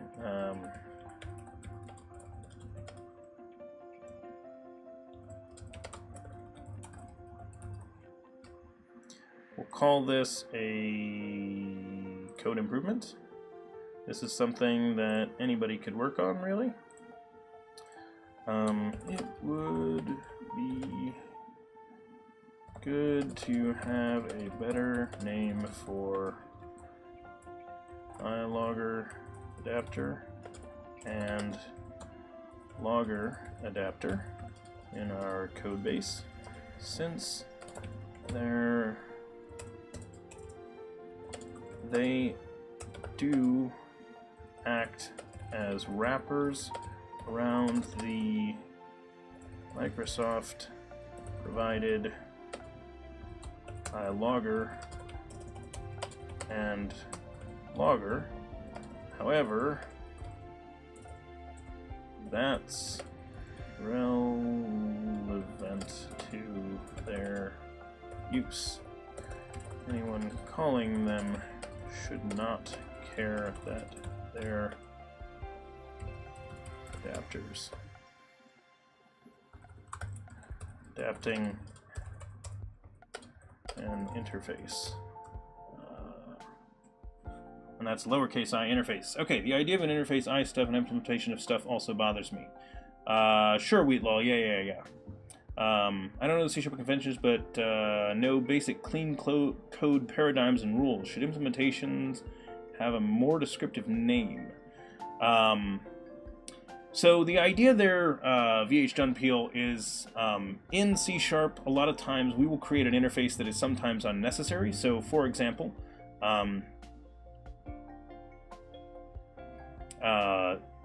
if we need one just for the purpose of being able to mock it out, because we want to have a type that's easy to mock, and we could just go grab something like type mock, and then we can mock out concrete classes as well.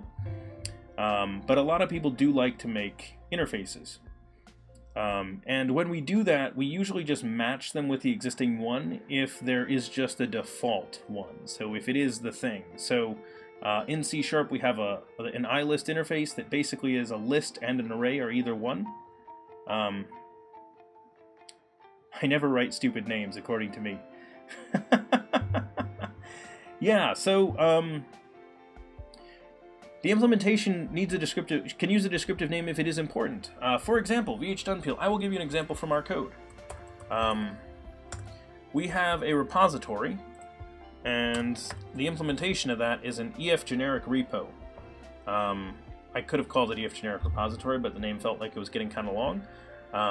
But the idea is, because the implementation had something specific about it, it did not match the interface, and this is a better example.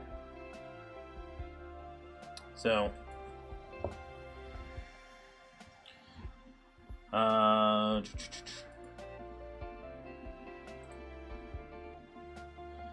see, in my code bases, classes don't exist if they don't implement an interface. Public members don't exist if they don't override interface.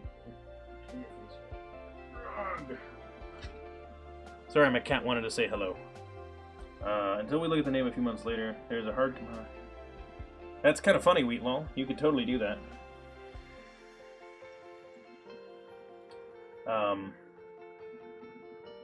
But yeah, IOC containers are very nice. Say hello to everyone, Jolie. Hi, people on the internet. Wow.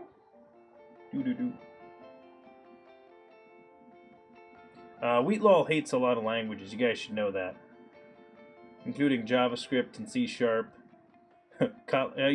Wheatlaw uses Kotlin right now. Yeah, he's a pretty big cat. And yes, Will Bennett, I am really looking forward to record types. That's one of the new features coming to C#, probably in version 8.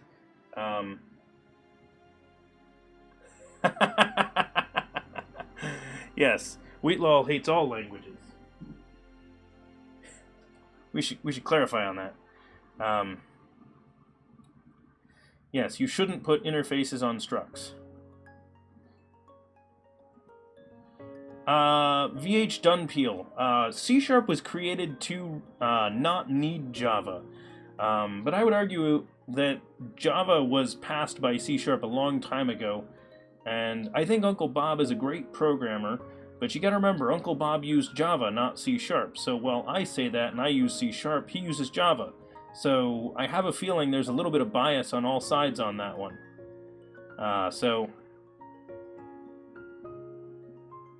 And C# was... That could be Wheatlaw. I admit I haven't used Kotlin. I will give you that. But C# is a Delphi descendant, not Java. So what Will Bennett is talking about is a certain gentleman.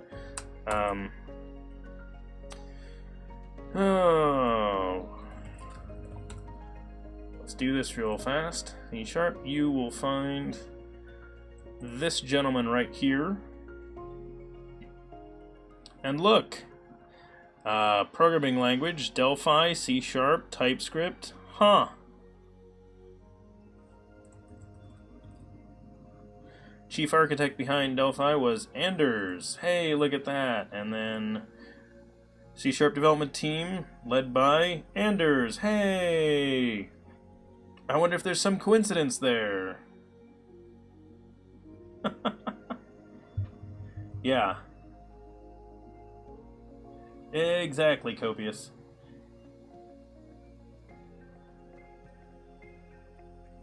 True. I didn't say... I don't think I said that C# was a descendant of Java. I said it was designed by Microsoft. At least I intended to say that it was designed to replace it. Because of the fact that there were issues with that, and Microsoft was like, okay, you're going to fight us on this, we'll just make our own thing. So Java, as I recall, didn't like the idea of Microsoft bundling Java in its Windows updates or something like that. Java didn't want to get bundled into Windows updates or something like that. I don't remember what the deal was. And so there was something along those lines. And so Microsoft then just went their own way and created their own language. And yes, there are a lot of very low-level fundamental differences between C# and Java. The similarity, though, is the fact that when you compile C# or Java, they both go to a language that is kind of like... it's basically an assembly language designed to be run on any computer. So, for example, MS was making a great Java IDE and Oracle suit them. Okay, there you go, Desert Griffin. There's what it is, and thank you. Yeah, Wheatlaw, they did. It's called Visual Studio, and or you could argue VS Code if you want. But anyway, the short answer is, once you have that code, then it can run. So in C#, it compiles down to something called IL, and in Java, it compiles down to something called bytecode. And those are both very similar. It's just an assembly-like language. I guess it is an assembly, but instead of running on an actual computer, it's an assembly language designed to be run, in this case, by the .NET runtime. So that's the idea. I must admit, VS was an absolute... So Copious does not like Visual Studio until... I actually thought VS 2005 was when it got good. But actually 2008 wasn't bad either. So VS 2010, is that where they switched to being WPF? I can't remember, Copious. So that might be the distinction that you're drawing there. So VS 2019 is great. Awesome, Janiscu. Okay, so anyway, anyone calling them should not care that they're adapting an interface. Yeah, there we go.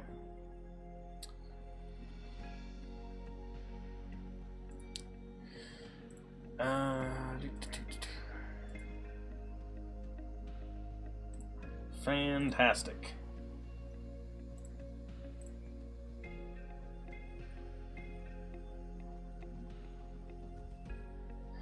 You started liking C# when they introduced link. When they introduced link and lambda expressions. There you go, Will Bennett. I would agree with that. So, I actually liked C# a little bit. So I came out of the Python world before I switched to C#. I was a Python developer. I like it a lot, actually, still. It's pretty fun and easy to use. But then again, I was also a Linux guy. And I started working for a company that used C#, and I complained about a lot of the stuff it was missing that I had in Python. I didn't have in C#. But you're right. In around 2008, that's when around the same time that C# 3 was coming out, if I remember correctly, and that gets us link and lambda expressions and other things like that were all coming out at around that same time. And so that is actually when C# got really, really great. Wheatlaw, you haven't found an IDE that beats IntelliJ. Well, in that case, use ReSharper. Use Rider from JetBrains. Because it's probably also very good. C# is way before the Oracle Java Sun thing. That could be. Microsoft made its own dev environment for Java, which was not fully compatible with the original. Oh, okay. Well, there you go. Rider uses IntelliJ. Yeah, that's the idea, Copious. Yes, exactly. JetBrains. Yep. That's why I was mentioning it.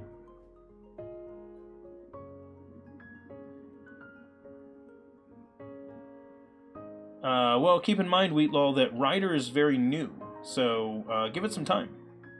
C# 3 was the maturing. So yeah, I would agree. So we're in total agreement. I would argue that C# 2.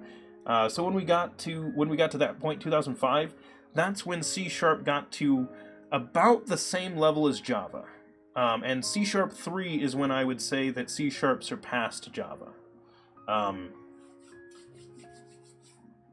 So many people can argue with me on that one, and they do frequently about stuff. But I'm totally cool with that. I do not mind the discussion of it. Okay, so things I want to mention, because I haven't mentioned them lately. You should join our Discord if you're interested in discussing anybody. Wow, Dev's agreeing. Is that a first? I think it is, Will Bennett. I think that is. If you want to chat with any of us outside of the stream, the best place to do that is to check out our Discord. You can find a link over there. You might be able to find a link down below if you look. Don't get me wrong, Rider's fine. We just like it much more than VS Code, but compared to IntelliJ, it still lacks features. Well, to each their own, Wheatlaw. In Java, you have class path hell. In C# you have binding redirect horrors. That's fair, Copious. There's different things. Don't forget about type erasure in Java. You also get that. Although that doesn't really come up all that often, to be fair. How long have you not been writing Java? I stopped after 1.3. I haven't written Java in about 6 months. No. Longer than that. I wrote Java less than a year ago. I wrote a Java application. Anyway, other things. I'm going to create this pull request even if I add other changes to it. Fixing aliasing. There we go. Other things I want to mention. If you want to find any of our code, you'll probably notice I've been pushing it out to GitHub. All the code we do here is pushed out on GitHub. You'll find it at github.com/devchatter. I also should mention that if you want to see our old videos, the best place to do that is to check the videos section here on Twitch. And if you want to see any of our old videos, you should check out our archives, which are on YouTube. Link over there or down below the stream. In addition, other things coming up. This week, on Tuesday, we are going to have a guest on the stream, pair programming. He's going to be up in that corner around where the DevChatter logo is. And that pair programmer's name is Jonathan Knapp. And I don't know, we're going to write some code together. It should be fun. So make sure you're here for that. And then the following week on Thursday, so about 12 days from today, we are going to have another pair programmer up there. And he is going to do some machine learning stuff with us. So we're going to pair program with him, and I believe so he works for a company that does machine learning stuff, and I believe it's Python is what he's using for that. So we should use Python, it should be fun. And to answer Wheatlow's question, yes! We are going to do Solid Saturday. I didn't want to do one today because I wasn't going to have time to prep for it, so that's why we did not do a Solid Saturday today. Today was a special one. Today was the We're Back, because I had to cancel a couple because I was out at a conference. I was at Tech Bash. So Tech Bash was fun this year. We'll see if I make it back next year. Do not read me. I'm sorry I read you. That was a mistake. I apologize. Also, thank you for following. Other stuff that happened, 15 years of improvements, but wait, I did write Android stuff not long ago. That was Java before I switched to Kotlin. Totally forgot about that. Kotlin JetBrains new programming language also runs on the JVM, but computer science is regressing, so that means it's 15 years of unimprovement.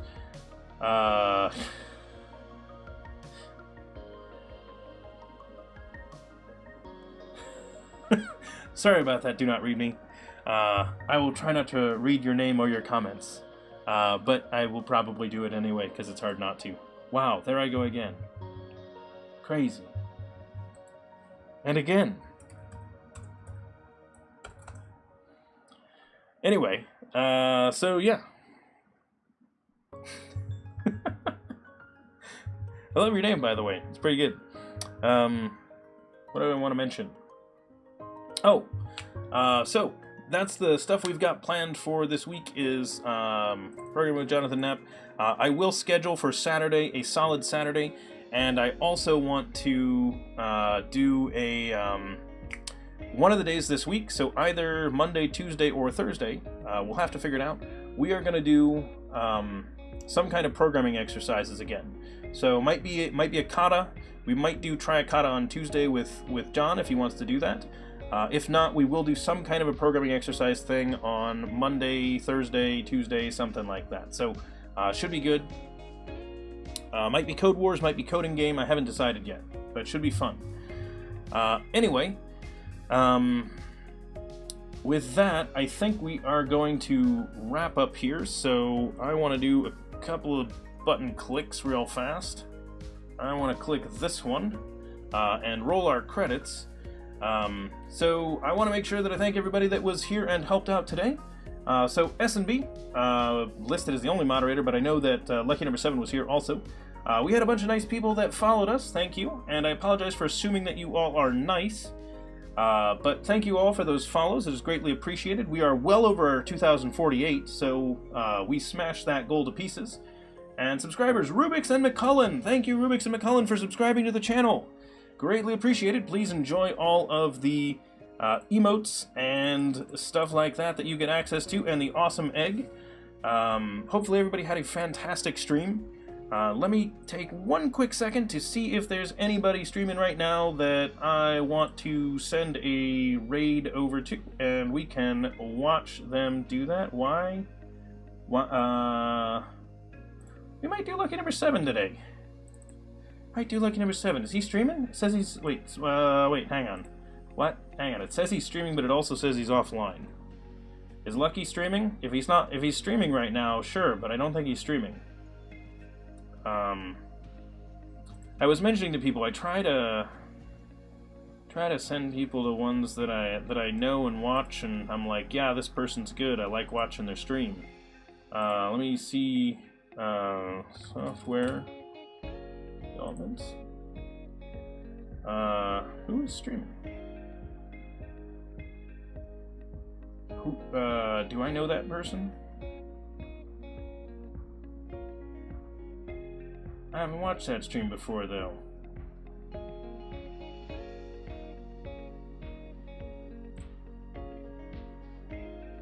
You guys say this stream is good?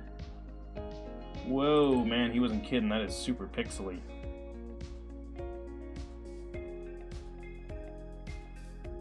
Sure, alright.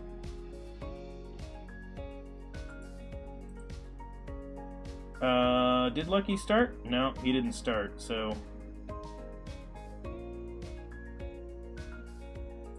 Alright, we'll hop over there then.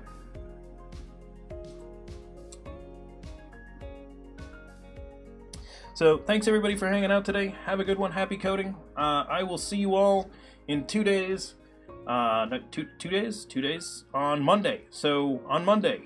And if you don't know our schedule, just ask our bot, and it will tell you. Just, use the schedule command, and then say where you are, and it will find out what the time zone is and tell you the schedule. Okay. Have a good one. Thanks, everybody. See ya.